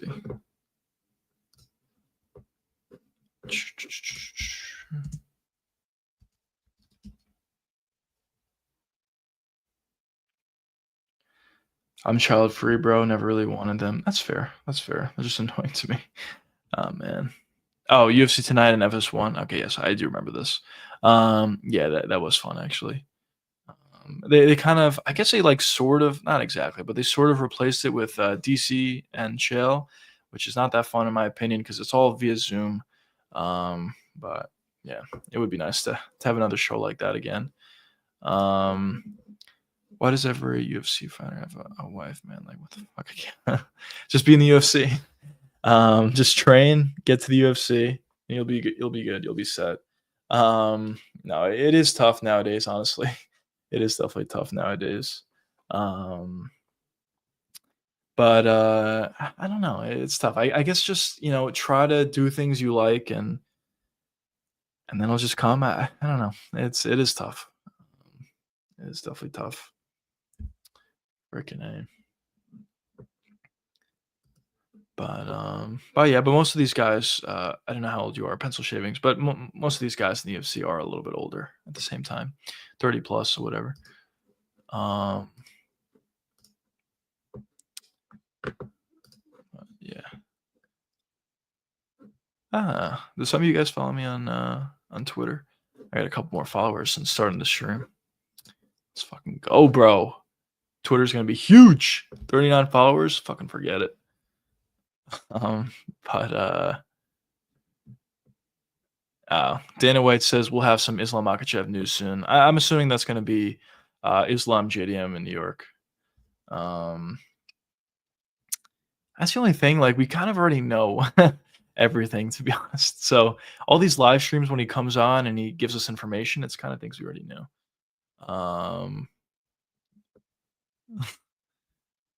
We'll see. What are some of your predictions for some of these fight announcements? By the way, for Pereira and Magomed, or Tom Aspinall Gane, or Marab Corey Yuri versus Roundtree? What do you guys think of those fights? Are you guys happy about those fights? Do you think they're going to be good fights?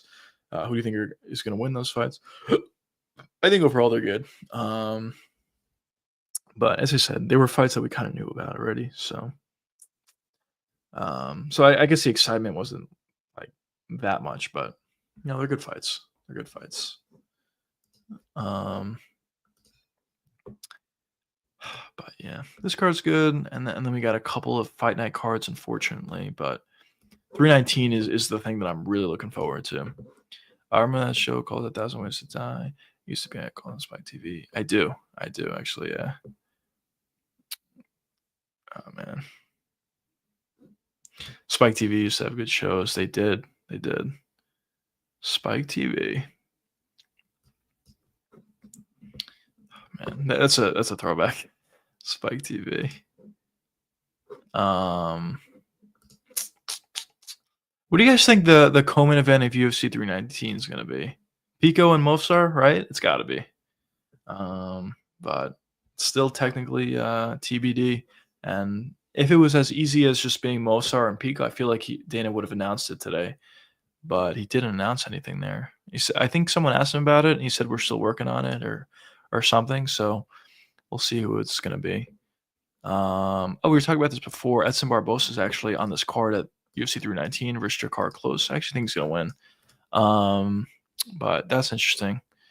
Yeah, but 319 as a whole is a really, really fun card. Obviously, Hamzat and Trickus is great. Prates Jeff Neal is great. Jared Cannonier MVP. Yeah, honestly, a weird fight, but it should be fun. Kai Sakura, Tim Elliott. Kai's fun. Diego Fajeda and Bobby Green. Bobby's kind of washed, but Diego Fajeda and Bobby could put on a fun fight. Chase Hooper and Alexander Hernandez is interesting, but could be good. Barbosa is always, he always puts on fun performances, win or loss. So that'll be fun. Ruzaboy versus Brian Battle is a fun one as well. And then, probably the most fun card or most fun fight on the card is Silva versus JJ Aldridge. JJ Aldridge is one of the best fighters in the UFC. But coming to UFC 319 is going to be Movsar Pico. Yeah, I agree. It seems like that's what it's going to do. Do the Angel Max? Ooh, I don't know. I feel like Tony, just because I think Tony's older. Well, he's definitely older. So I would assume Tony, but I don't know. Because Pico and Mozart is supposed to be moves at 319. That's coming. Yep.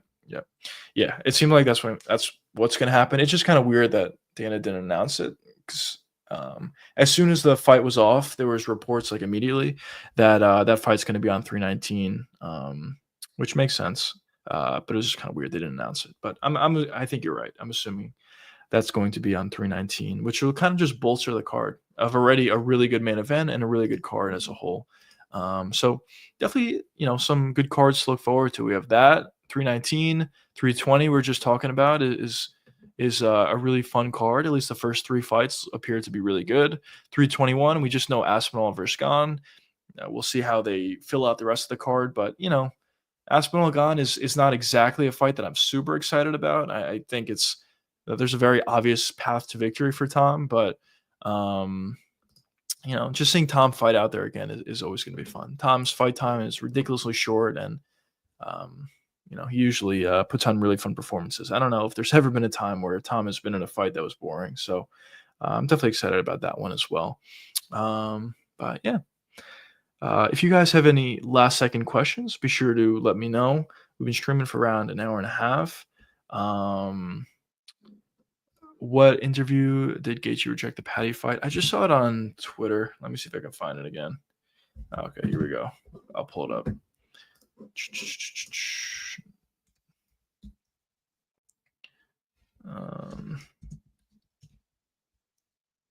right, come on.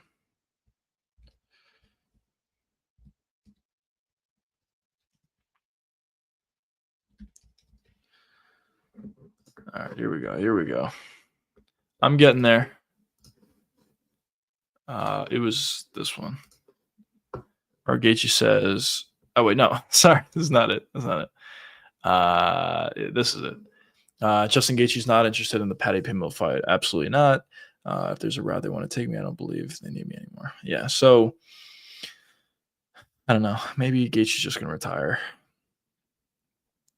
It really seems like he wants a title shot or he wants to just retire. So we'll see what he decides to do.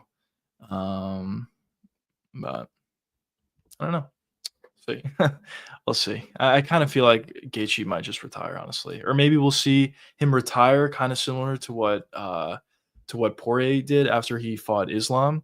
And then maybe we'll see him get like one more fight and have some sort of a Dustin Poirier-esque kind of thing, but maybe for a fight night or maybe for a co-main on a pay-per-view or something like that. I wouldn't be surprised if they do something nice for Gaethje. And Gaethje definitely deserves it. Yes, he wasn't a champion, but he's put on a lot of fun performances. As I said before, all of his fights have been fun fights throughout the years, and he's beaten some really good guys. That head kick against Dustin Poirier not too long ago was really impressive. Going into that fight, I really thought Dustin would win, and Gaethje was able to pull out a victory. He was able to hurt, Charles Oliveira a couple times. He lost in the end, but still, he had success in that fight against honestly an all-time fighter in Charles Oliveira. So, Gaethje has certainly done some really good things over the years, and if he is retiring at this point, he's going to retire a really good fighter, and definitely someone that I think the UFC is going to pay homage to. So we'll see what happens for Justin Gaethje. Um, but yeah, it is kind of unfortunate. I kind of thought it was a great idea and a great plan for the UFC to go in the direction um, of what's it called? Of doing Gaethje versus Patty, and then just having the winner of that fight to Poirier in December or later on, maybe early on next year. But it seems like Gaethje doesn't want to do that, which I guess kind of simplifies things. Maybe we're going to see Armin versus Patty now, which should also be an interesting fight. Um, and and whoever wins that, I would assume would fight Ilya, or maybe they just immediately give it to Patty, or they just immediately give it to Armin. We'll see. Patty doesn't deserve it immediately, but it'll sell pay-per-views, so that maybe they'll do it. But we'll see what happens. By the way, I just wanted to bring this up. This is why I think Ibo Islam is going to win this weekend. Not because I don't think Ibo Islam's that good, but this is the guy he's fighting. It's just, he just had such a bad performance in his last fight. He's just chilling, waiting to get finished essentially on the ground on one knee. And it actually took a while for Guskov to get the finish, which is kind of weird. But um, yeah, I think Ebo's going to get a finish this weekend. I do think Ebo's going to get a finish. Mikey, what's going on? What's going on, brother? Welcome to the stream. I've been good. How have you been? Just streaming, continuing with the streaming. Been streaming every day during the week, 8 p.m. Eastern time. On weekends, I've been streaming at 2 p.m. on Sundays, and just continuing to stream, put in more effort into this whole YouTube thing. Really feel like a YouTuber at this point, just streaming all the time, and I'm switching to 3 videos a week at this point, posting more. So, just grinding, working on it, but having a lot of fun along the way. It's been great. It's certainly been great. But yeah, have you been, bro? I'm kind of just scrolling through here. What else we got?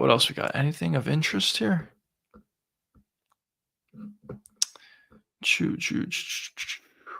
I wanted to do a tier list today, but I didn't have that much time to put it all together. So tomorrow's stream, we'll do a tier list. What are some good tier list ideas you guys want to see for tomorrow's live stream? I know someone mentioned yesterday, like worst injuries, most gruesome injuries, which we could do. Also, we did yesterday best chins. So I was thinking about doing worst chins. Maybe we'll do that one for tomorrow. If you guys have any other ideas of potential tier lists we should put together for tomorrow, certainly let me know in chat. But there's definitely a lot of tier lists we can think about and put together. But yeah. So damn, we might have to see Justin Gaethje last fight. That's possible. I kind of, because the thing about Gaethje is, it does feel like he doesn't want to fight again. He does want to fight again. Obviously, he wants to fight for the belt, but at the same time, he doesn't want to fight any number one contender fight or anything like that. So I think based on the circumstances, this could be his last fight. But as I said, I could see a similar thing happen for Gaethje that happened for Dustin, where maybe Gaethje says, all right, I'm retired, and then a year later, a few months later, he says, okay, I'll come back for one more fight, and he'll fight somebody not for the title, and the UFC does something nice for him, and they put together a video package and then brand it as his retirement fight. Maybe not as significant or as grand as they were able to do for Dustin Poirier, but I do think they'll do something nice for Justin Gaethje if he decides to come back for one more fight or something like that. But maybe he doesn't want to. Maybe he doesn't even want to do that. So we'll see. We'll see what they do. Best fighters never to be undisputed. Ooh, that's a good one. Poirier's got to be on that list, right? I'll write this down actually for tomorrow's tier list. Tier list ideas. We'll do best fighters to never win undisputed.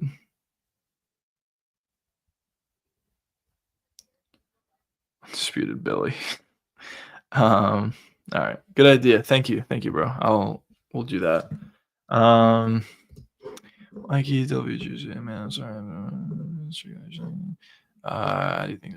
No problem, bro. Thanks for just joining the stream and asking some questions now. Or I appreciate it. How do you see Khalil versus Yuri going? It's a interesting fight to me. It's kind of a hard fight to predict, in my opinion. Um, I kind of think Yuri obviously has more power, but Jamal Hill's a lot more technical, and he also has a good amount of power. And Khalil Roundtree has shown a pretty good ability to fight technical and fight relatively safe when he fought Jamal Hill. Now, Jamal Hill's not the same fighter as Yuri. Yuri's a lot more aggressive and more forward. But if I had to say early prediction is Yuri Prohaska, but I don't want to count out Khalil Roundtree. I'm pretty high in Khalil, actually. He had a lot of really good performances. Even when he lost to Pereira, he had success. Obviously, his last fight versus Jamal Hill was honestly a masterclass. It wasn't the most exciting, but I thought it was a masterclass. Um, and a golden idea for UFC fighters with mental strength. That's a good one too. I'll write that down. Leon Edwards at the top of that list. Just kidding.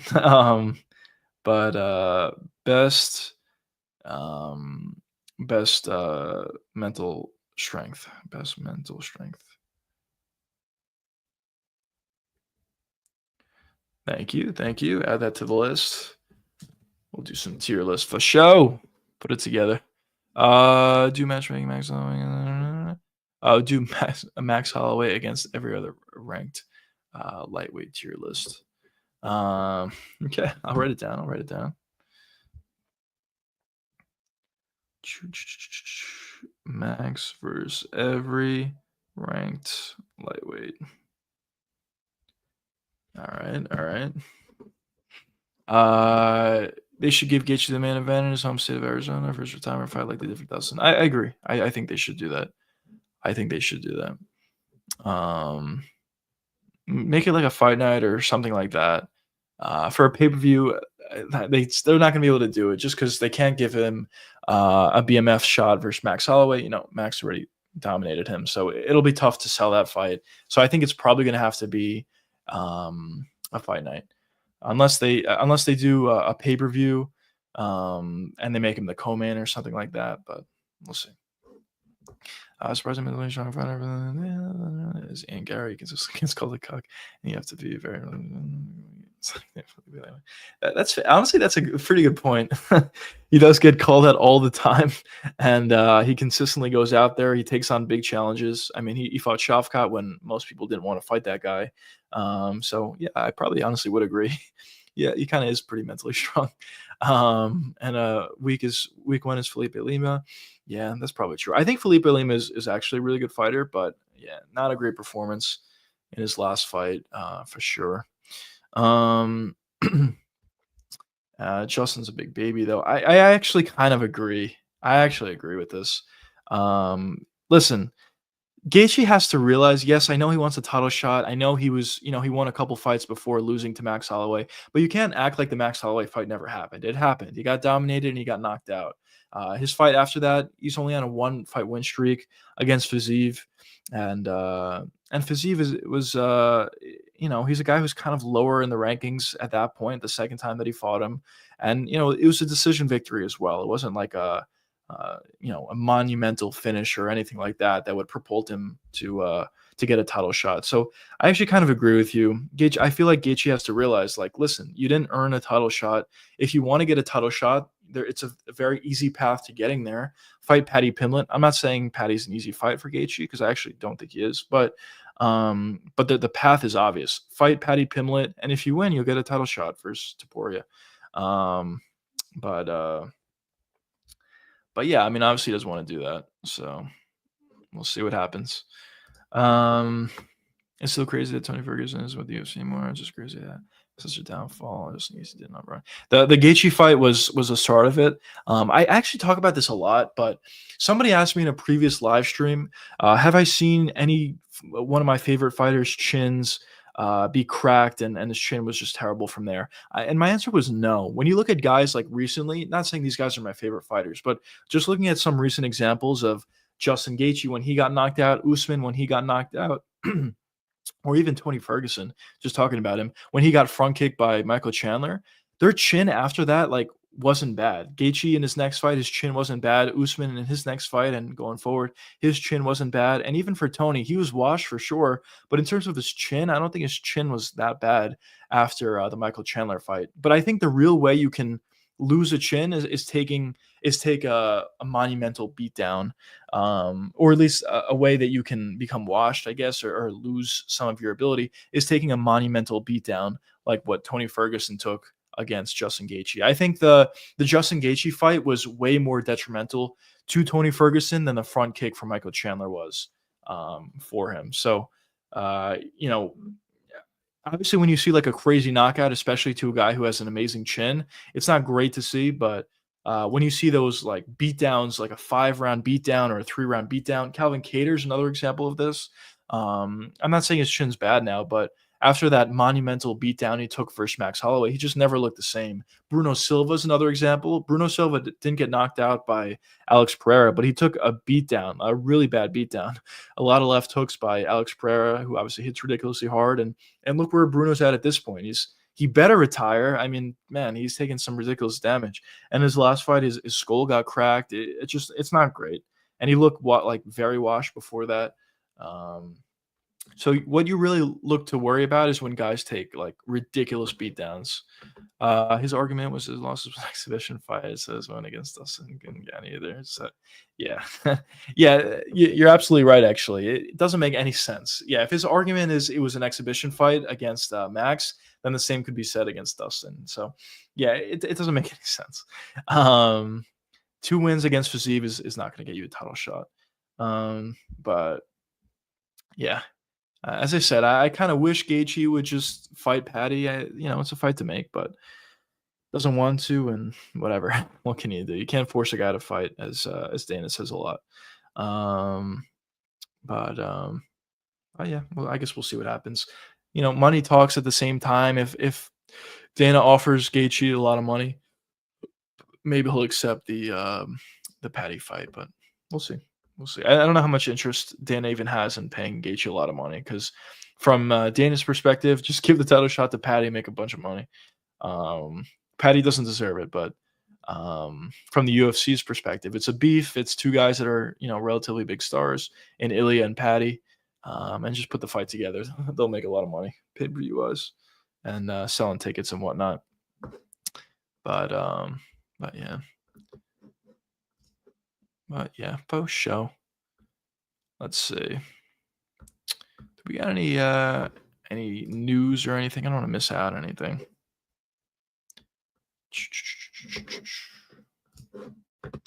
Thoughts on Antiba? I'm very high on him. I actually just made a video about him today, and I'm kind of like ahead on videos at this point. So I made a video on him today. It'll come out in like next week or the week after.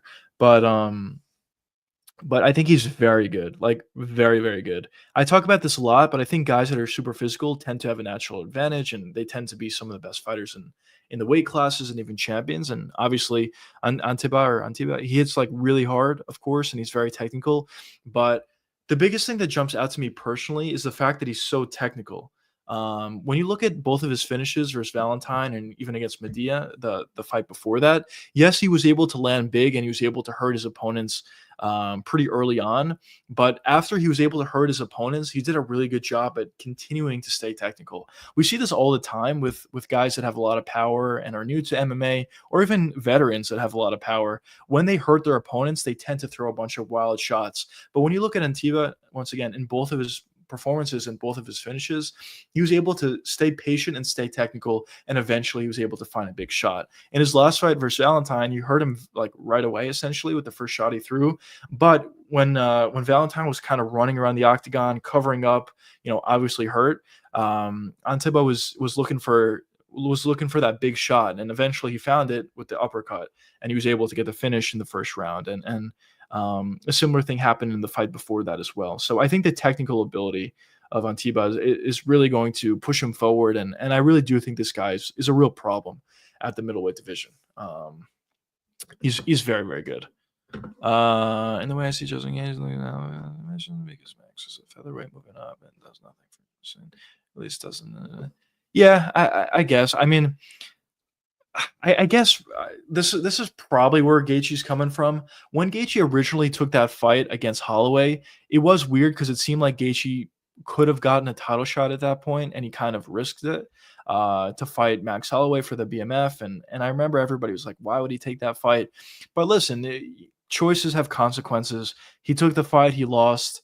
It's just hard for me to say like, "Oh, just gloss over it," and like it's like whatever, it doesn't count. But I kind of see at the same time, I do kind of see what you're saying. Um, yeah, but that almost makes it worse. Oh, I get schooled by a little guy. That's fair too. That's fair too. Um, that's fair. I mean, was obviously fighting at 145, but Max is huge for 155 even. It is kind of crazy that he was able to cut to 145. Um, are you trying out the new Conor McGregor lifting program as well? I got it on right now, brother. I'm kidding, but no, I haven't started it yet, but I'll think about it. I'll think about it.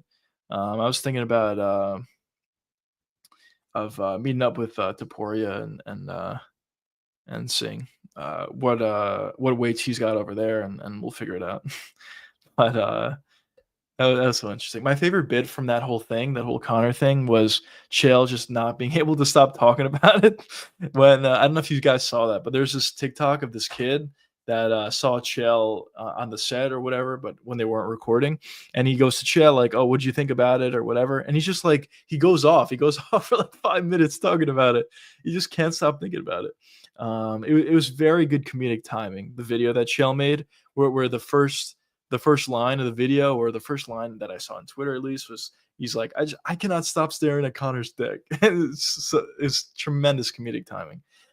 So that's uh that's the best part that came out about the Connor thing. That would have been like if Gaethje coming to featherweight to take on Holloway for the BMF. That would be like an exhibition fight. Um, Gaethje coming to featherweight to take on Holloway for the BMF.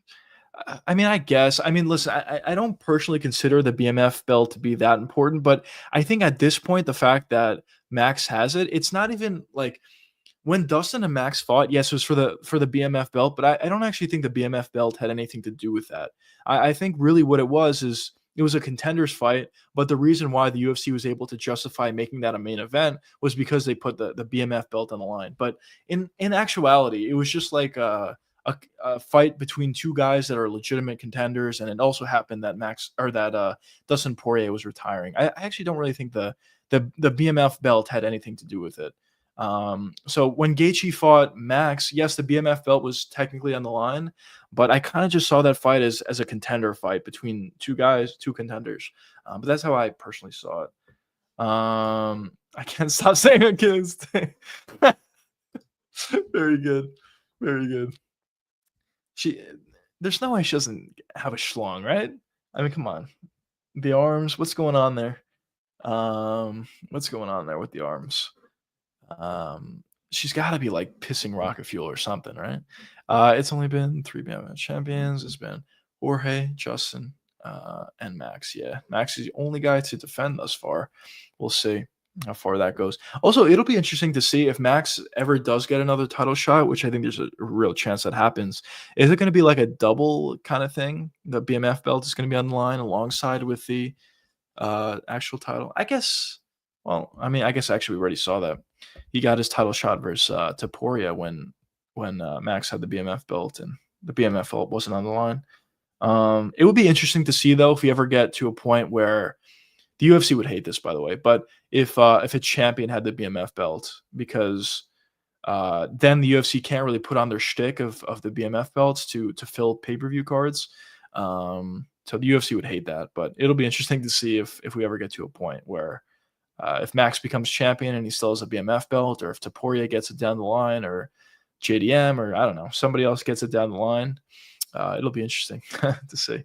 I feel like at that point the UFC will implement like another BMF belt or something, just because that's kind of like their security blanket. Like if they have no title fights they can put together for a main event or something, they just that meme of the fire glass or whatever. It's like break it in case of emergency. It's the BMF belt for the UFC. I fear Max would lose to Ilya and Armin. I like Max more than those guys. Yeah, I agree. I think Ilya and Armin are the two fights that are tough for Max, and for different reasons. I think for Ilya, we kind of already saw how it went. And listen, I know at 155, Max hits harder and he's a better fighter. But in my personal opinion, I think Ilya still beats Max, even at 155. And for Armin, Max could beat Armin. Armin's chin is not really great, and if Max can stop takedowns, he can have success on the feet. The problem is, I don't think, or I don't know if I don't. Well, yeah, honestly, yeah, I don't know if Max will be able to stop takedowns against Armin. Armin at this point is the best wrestler at 155. He's going to be significantly stronger than Max, most likely. And for Max, moving, especially moving up from 145, I think it'll be tough to stop takedowns from Armin, but we'll see. I could see him beating Armin, and I guess I could see him beating Ilya, but out of the two, I think Max is more likely to beat Armin than he is Ilya. But I do favor both those guys over Max. But outside of that, I do agree with you. I think Max beats everybody else. Just looking through the rankings, does Max beat Charles? I think he does. Does Max beat Gaethje? Yes, we already saw that. Does Max beat Hooker? I think he does. Does he beat Gamrot? That's an interesting style. I think he does, honestly. But that's an interesting style. Does he beat Dariush? He does. Does he beat Patty? Yeah, he probably does, honestly. Does he beat Fazeev? I think he does. Moicano, he definitely does. Chandler, he definitely does. BSD, most likely. Grant Dawson, I think he does. And Joel Alvarez. I think Alvarez already moved up to 170. But yeah, I agree with you. He probably beats everybody else. I believe Holloway can be Victoria. Yeah, I'm aware Holloway lost on the was doing fairly well, keeping his distance against Pereira. As I said, I've said this a couple of times, but I think what's his face? Holloway was Toporia's toughest fight. I thought he had a really good game plan, keeping range, utilizing a lot of head kicks, like we saw in that fight. He also used his range. Obviously he did utilize some combinations, but limiting some of those combinations to stay safe. So he had a great game plan, but in the end, he still got caught. But maybe at 155, he could take a shot better, or maybe, I don't know, maybe he could hurt Topuria. But I don't know. In my opinion, I kind of think Ilya would win again. But who knows? Who knows? How do you think Sandhagen will do? I personally don't think he'll do great. I don't know how you guys feel about this, but I kind of just think Marab's going to take him down and dominate him, or maybe even submit him, possibly. The thing about Corey is he just doesn't hit hard at all. And for him to have success on the feet, which he is a successful striker, he's very diverse. But for him to have success on the feet, he has to utilize kicks and he has to utilize combinations. But I think we kind of saw that with Marab versus Peter Yan. Obviously, Sandhagen and Peter Yan are not the same fighters, but they are similar in the sense that they utilize combinations. And the thing about Marab is he's not going to allow you to do that. He's going to shoot 58 takedowns if he has to stop your combinations. And I kind of think he'll be able to do that against Corey. And on the ground, Marab is going to have a big advantage. I know some people were talking about Corey has good jiu-jitsu. Maybe he'll be able to submit Marab off his back or something. Highly unlikely, in my opinion. Highly unlikely. So how I see it going is Marab's just going to get a bunch of takedowns. He'll, I don't know how much Corey will tire out, but probably to an extent he'll tire out. And as the fight does progress, he'll just be more and more dominant from Marab. That's kind of how I see the fight going. He'll just Marab Corey like he's been able to do to everybody else. And maybe he'll even find a submission. Don't be surprised. I see a lot of people don't remember how good I was doing. Yeah, that is true. He definitely was doing pretty well before the knockout. Nazim Sadikov, which rank these prospects? Just man.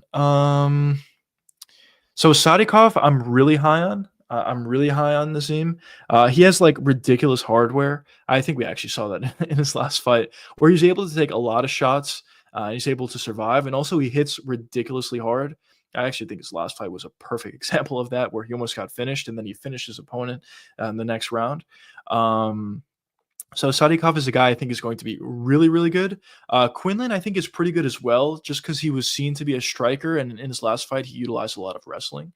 So I think he's solid. Not as good as Nazim. I think Nazim's better than Quinlan for sure, but I think he's good. And then Rufi, I think Rufi's good as well. I just have a couple of questions about Rufi.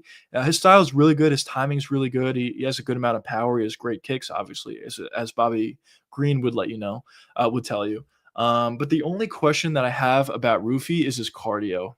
We did see him gas out before in a fight. I mean, it was a fight that he probably would have finished most other guys, but he wasn't able to find the finish. His opponent was still there. I forgot his name, but um, his opponent was still there, and Rufi was kind of starting to gas out. So I would have a question about his gas tank, especially against a guy who's going to push a pace, shoot a lot of takedowns, and potentially have a style that could tire out Rufi. So that would be my question about him. So if I had to rank these guys, I would say Nazim is my favorite prospect, which might be controversial. I don't know. I know a lot of people are really high in Rufi, which I am too. But Nazim is number one on my list. Rufi's two, and Quinlan is three. Yeah, that's how I'll do it. And I think Holloway can follow up the game plan and get best score. Yeah, listen, it's possible. As I said, Max was definitely Toporia's toughest fight throughout Toporia's career. I know he was dropped by Jai Herbert, but Holloway was definitely Toporia's toughest fight. So a couple of adjustments could go a long way. So you can tell you didn't like Holloway using the oblique kick. He's using, yeah, most people don't like that. The oblique kick is pretty effective. We saw it utilized in Joshua Van's fight versus Royval, but he only used it at the end of round 3. But when he started to utilize it, he really stopped the aggression of Brendan Royval for a little while in that fight, and it was really effective. It's kind of like frowned upon sort of technique to utilize, but the oblique kick is very, very effective. And it could definitely slow down your opponent, especially it's very effective actually if your opponent is utilizing a lot of forward pressure and throwing a lot of combinations at you and just being very aggressive. You just throw out an oblique kick, your opponent's probably not going to want to be very aggressive after that, especially after a few. So I do think that particular technique is really effective. But yeah, what else?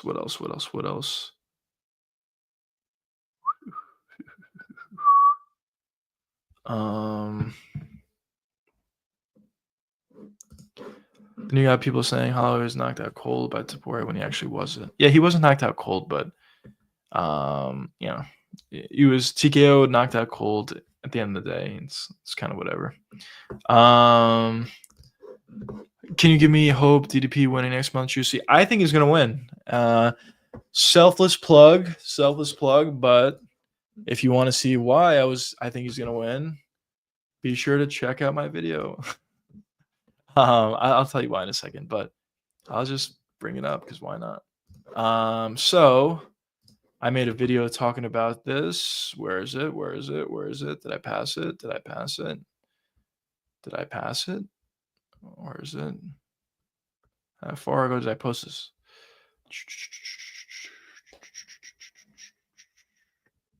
The fuck? Am I chat? Am I blind? Chat, I gotta be blind. Where's JDM? I mean, DDP. Here it is, right here. I'm blind, chat. So check out this video. It actually did really well, 57K. So check out this video. More in-depth breakdown for sure. But basically, to give you the cliff notes, I think it's all going to come down to round 1. In round 1, I think Hamzat is going to be able to take down DDP. I think he'll have him in some pretty bad situations and maybe relatively close to a finish. But I think Dricus will be able to survive round 1, and if he is able to survive round 1, I actually favor Dricus going forward. We've seen Hamzat, tire out a bunch of times in fights thus far. He goes all out in the first round, and if he's not able to find a finish, which I think Dricus could survive, honestly, the fight is just going to get easier from there. And my prediction for this fight is I think Dricus is going to win. But also don't be surprised if we see a late finish for Dricus. That's my prediction. I could be completely wrong. If I'm wrong, be sure to let me know in live streams or on the video. But that's kind of how I see the fight going. But we'll see. Such good thumbnails. Thanks, man. I really appreciate that. An example of being knocked out cold was Michael Bisping, and then sleeping. Yeah, no, Max definitely was not knocked out cold. I agree with that. Look up Dan Anderson knocking out Bisping. No, that was a bad one. Yeah, but the Max one wasn't. He wasn't knocked out cold for sure. We get a value thing, Max. Are you trying to convince us, or we all nice to win? Yeah. um, but yeah, we'll see what happens. We'll see what happens with Max Holloway next. We'll see who he decides to fight. It might be Charles Oliveira, but um, we'll see. Charles versus Max is a good fight, but honestly, it's a fight I don't want to see personally because I like Max and I like Charles. I kind of don't want to see them fight against each other. I also felt the same way with Taporia and Max. I personally like both guys. Um, or sorry, well, Taporia Max, yes, but what I meant to say was Taporia versus Oliveira because I'm a pretty big fan of both guys. I kind of didn't want to see Charles get knocked out. I kind of thought that's what would happen, but whatever. I'm telling people Holloway Tapori is a different in the rematch. Yeah, I mean it definitely could be different. Definitely could be different. Um, but we'll see. We'll see what happens. But as I said, I don't personally think they're going to rematch. I think Tapori is going to fight Armin or Patty at this point. It seems like it's going to be one of those guys. Then he'll beat them, I think, personally. Then he'll move up to 170, and then Max will fight, I don't know, whoever. And then he'll he'll potentially fight for the belt if he's able to get a victory in his next one. But we'll see what happens. We'll see what happens. As I said multiple times, for Taporia, I just see him as a guy that sees greatness differently than maybe some other guys like Pantoja. For Ilya, he sees greatness as beating amazing names and being a multi-division champion. And if he's able to become a 3 division champion, honestly, like I glaze Tapori a lot, but it is accurate. If he becomes a 3 division champ and he beats Islam Makhachev, there's a real case that he's the greatest of all time, even if he retired immediately after beating Islam. So we'll see what happens. But obviously, he's got to win a couple of fights before he gets there. I still think Townsend will bounce back to Legendary. Actually, I do. I actually do. I was very wrong, dude. I got so much hate. It's insane. I mean, it's fine. I was wrong. I guess I deserve it. But after he got knocked out by Derek Lewis, because I made a video talking about Taliesin, I thought he would be a legit contender. He obviously had the size, he had the physical tools, he had the length, and I thought his striking was not bad. But after he got knocked out right away to Derek Lewis, everyone's like, "You fucking dumb fuck" or whatever. But it's fine. I deserved it. I guess I was wrong. But I personally still think he could be good. I think he kind of just ran into Derek Lewis, who is either going to knock you out or he's going to lose. But um, he took a big shot from Derek Lewis, and also I thought the stoppage was bad. But I think Towson still could bounce back. He still has the tools. I mean, he's still long. He still hits hard. His striking is not insane, but it's good. And I even think his chin isn't bad. I know he got knocked out in 35 seconds by Derek Lewis, but Derek Lewis hits harder than probably anybody else. And he wasn't out or anything. The stoppage I thought was bad, but he was definitely hurt. Um, Dana said he's going to let Saporia move up. He said he's done letting fighters move up to double champ. Well, he's not going to let him move up if he's holding the belt. I mean, Taporia already moved up from 145, but he's not going to let Taporia move up to 170 if he's holding the belt at 155. That I agree with you, but I think if he gets one title defense and Islam wins at 170, I think Dana will allow it. Somebody actually asked him about it. I don't remember where the clip is, but somebody asked him Dana about it a little bit ago. If Islam wins and Taporia, well, actually, they just said if Islam wins, could we see Taporia versus Islam for at 170? And he said he liked it. So yeah, it's a really big fight. For most guys, he doesn't want them moving up, and I understand that.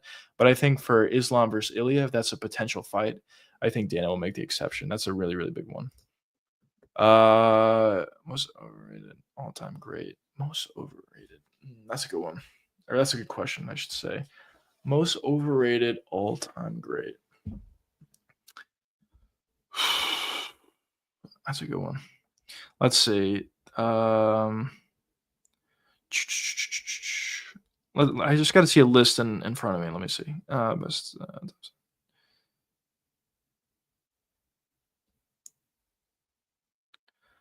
Um.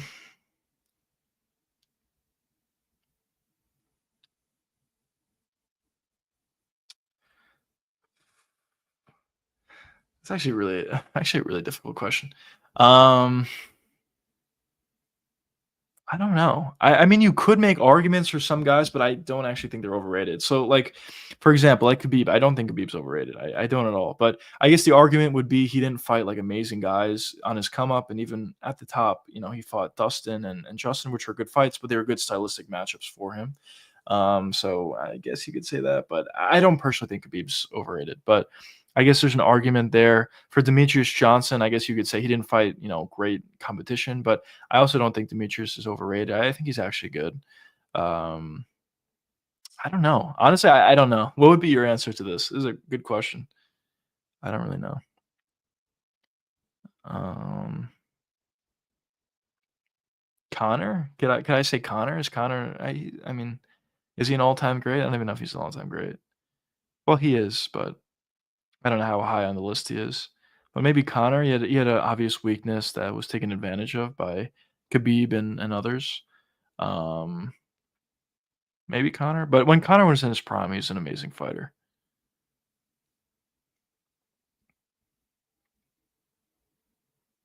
Hoist Gracie, I don't know if you consider him, but maybe the Gracies, maybe. I don't know. It's a good question though. Um, Tapore is going to be small for 170. In my opinion, he's 5'7". I mean, what's the rest of the UFC? No, he's definitely going to be small for 170. He's definitely going to be small.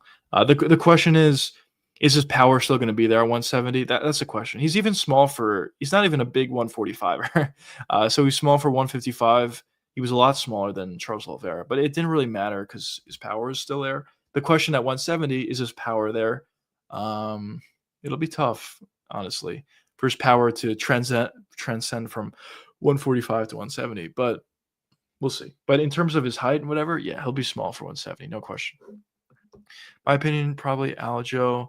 That's in this weekend. That's yeah. I guess I could see Aljo. I guess I could see it. Kind of like a weird fluky win against Peter Yan the first time. The second time, I thought he personally won, but it's a really close fight. And even his fight against Henry Cejudo was kind of close as well.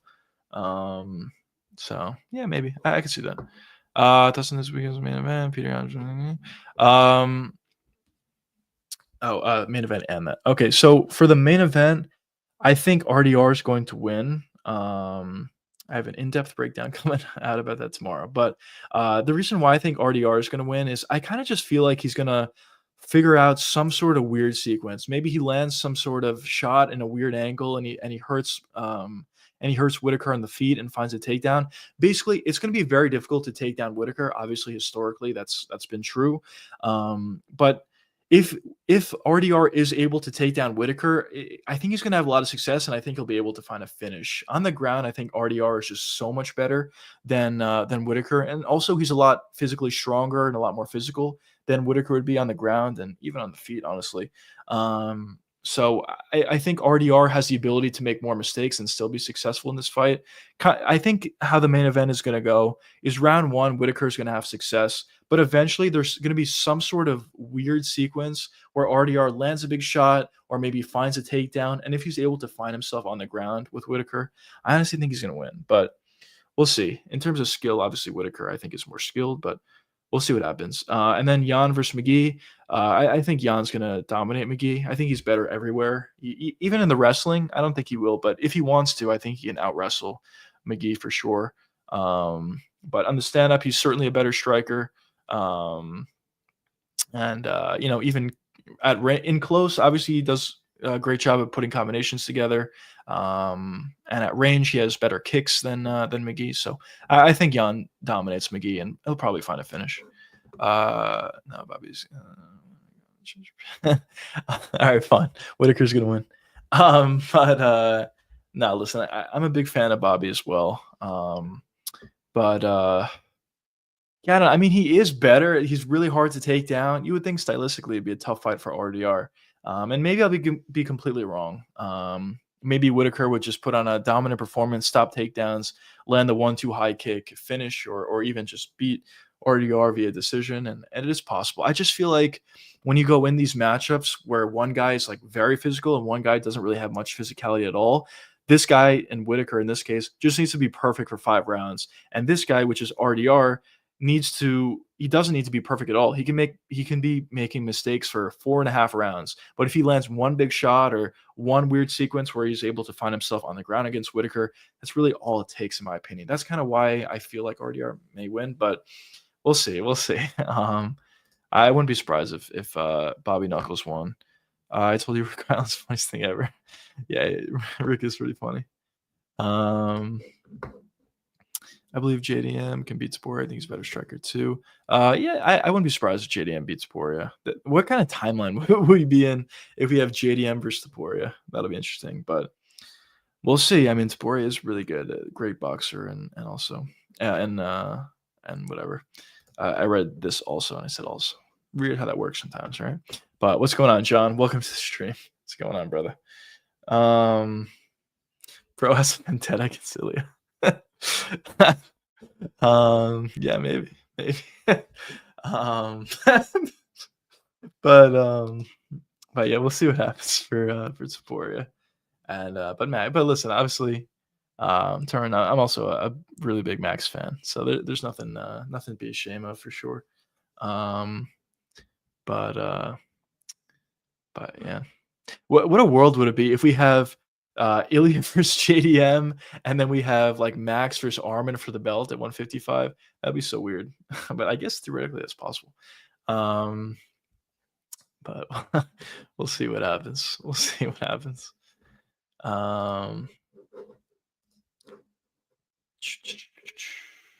Here we go. Fight of the night, or news of the night. We have Tatiana Suarez versus Amanda Lemos at UFC Noche, September 13th. Oh, forget it. Cancel all the other fights. That's the one we want to see.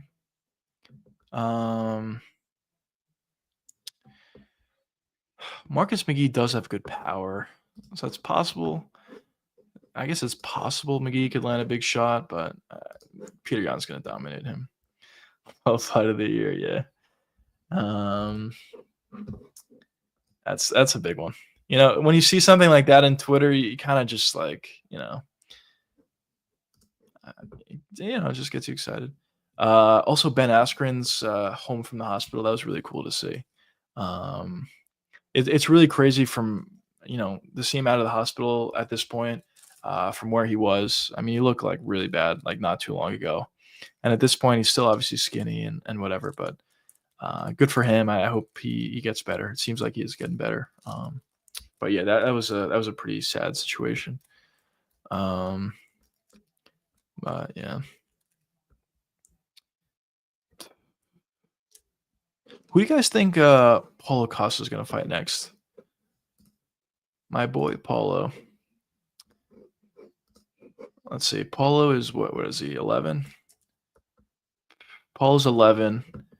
Most of these guys have fights booked. That's the only problem. Imavov, Hamzat, Dricus, Whitaker, Bahalio, Cannonier, Delete, Fluffy, all have a fight booked, and all those guys are ahead of Paulo. But maybe you do like the loser of Delete and Fluffy. They'll go up against Paulo. I think Paulo could beat Fluffy Hernandez. Is that crazy? I don't think Fluffy's that good. The thing about Fluffy is he's kind of like a pace merchant, but in the first round he gets hurt. Actually, he got hurt multiple times in his last 2 or 3 fights. In the first round, he got hurt. So I kind of feel like Paulo could beat him, but we'll see. Someone far out that doesn't deserve like MVP winner. Yeah, sure. Sure. I would like that. I would personally like to see Paulo get a push. He's exciting. He's an exciting fighter when he goes for it. But recently he just hasn't gone for it. But when he fought Kopylov, he definitely went for it. So that was fun to see. I'm definitely a Paulo fan. Yeah, just do like Paulo versus Adesanya. Do the rematch. Paulo wins, whatever, and go forward from there. Move on with your life. Give Paulo a title shot. He beats what's his face, Dricus, and whatever. He'll become a champ. I'm kidding, but Roman probably beats Fluffy, even though I'm high on Anthony Hernandez. Roman, yeah, I think I would agree with that. I think I would probably agree with that. Yeah, Fluffy's he's great cardio and he does a good job at pressuring, kind of like Obviously not as good as Merab, but kind of like a similar style to Merab a little bit. But but yeah, Roman's not bad. Roman's striking's not great, but on the ground, Roman has ridiculously good jiu-jitsu. He just doesn't look to offensively wrestle. But if someone takes him down, or if he gets a knockdown or something like that, he shows off great jiu-jitsu. So it could be a problem for Fluffy. But we'll see. We'll see what happens in that one. Izzy's also overrated and he has poor mental strength. Yeah, I actually kind of agree with that. I think he showed like pretty good mental strength in his fight versus Gastelum, but maybe in some other fights, maybe not so much. Um, but also I guess in his fight against Pereira the second time, when he knocked out Pereira, he was losing that fight. So I guess it was impressive from him just to, you know, take shots and land a big counter shot and knock out Pereira. But at the same time, Pereira didn't fight all that smart. By just unloading on Adesanya and leaving openings for a counter. So I guess it goes both ways. But yeah. Patricio Pitbull enters the rankings at number 11. Who could we do for Pitbull? Pitbull's an interesting one. I mean, he hits really hard, but he's kind of boring. For Pitbull, you need a guy who's going to pressure him and throw a bunch of shots, which would be like, I don't know, who would that even be? Brian Ortega, but that's way too high in the rankings. Steve Garcia versus Pitbull, what a weird matchup. I think Steve would win that, but Steve goes for it. Maybe that. I don't know. Choo just give him more outside of the octagon, I guess. Probably is very confident in the cage. Unless it's Sean. Yeah, that's fair. That's fair. That Sean one. I actually agree with you on the Sean one. I think it showed kind of weak mental. Just because it seemed like he was like okay with losing to Strickland. And also he just never went for it. So yeah. Pitbull versus Pico when he loses. I agree. I think Pico's gonna lose as well. Yeah, that's a good one. That's a good one. I wouldn't mind seeing that one. I wonder where he'll be in the rankings after losing, assuming he does. But I would like to see that. When is Yusuf Zalal gonna fight? This guy's like actually pretty good, but he hasn't fought in forever. He last fought against Calvin Kattar. and Calvin fought again. A wash Calvin Kattar fought again before Yusuf Zalal did. I don't know why Yusuf Zalal is not fighting, but we'll see. We'll see. Do Zalal and Josh Emmett or something. All these other guys have fights booked. Lopez, Evloev, Yair, and Arnold Allen, I believe, are booked against each other.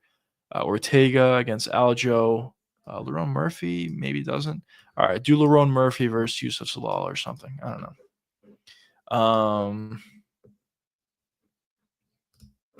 It's funny. I agree. He should fight Murphy. I hate these Edwards size fighters. Yeah.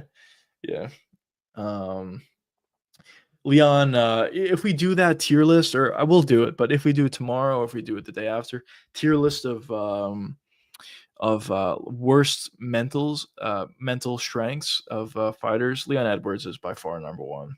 I can't stand it, actually. It really bothers me because this guy's like actually good. He's actually talented.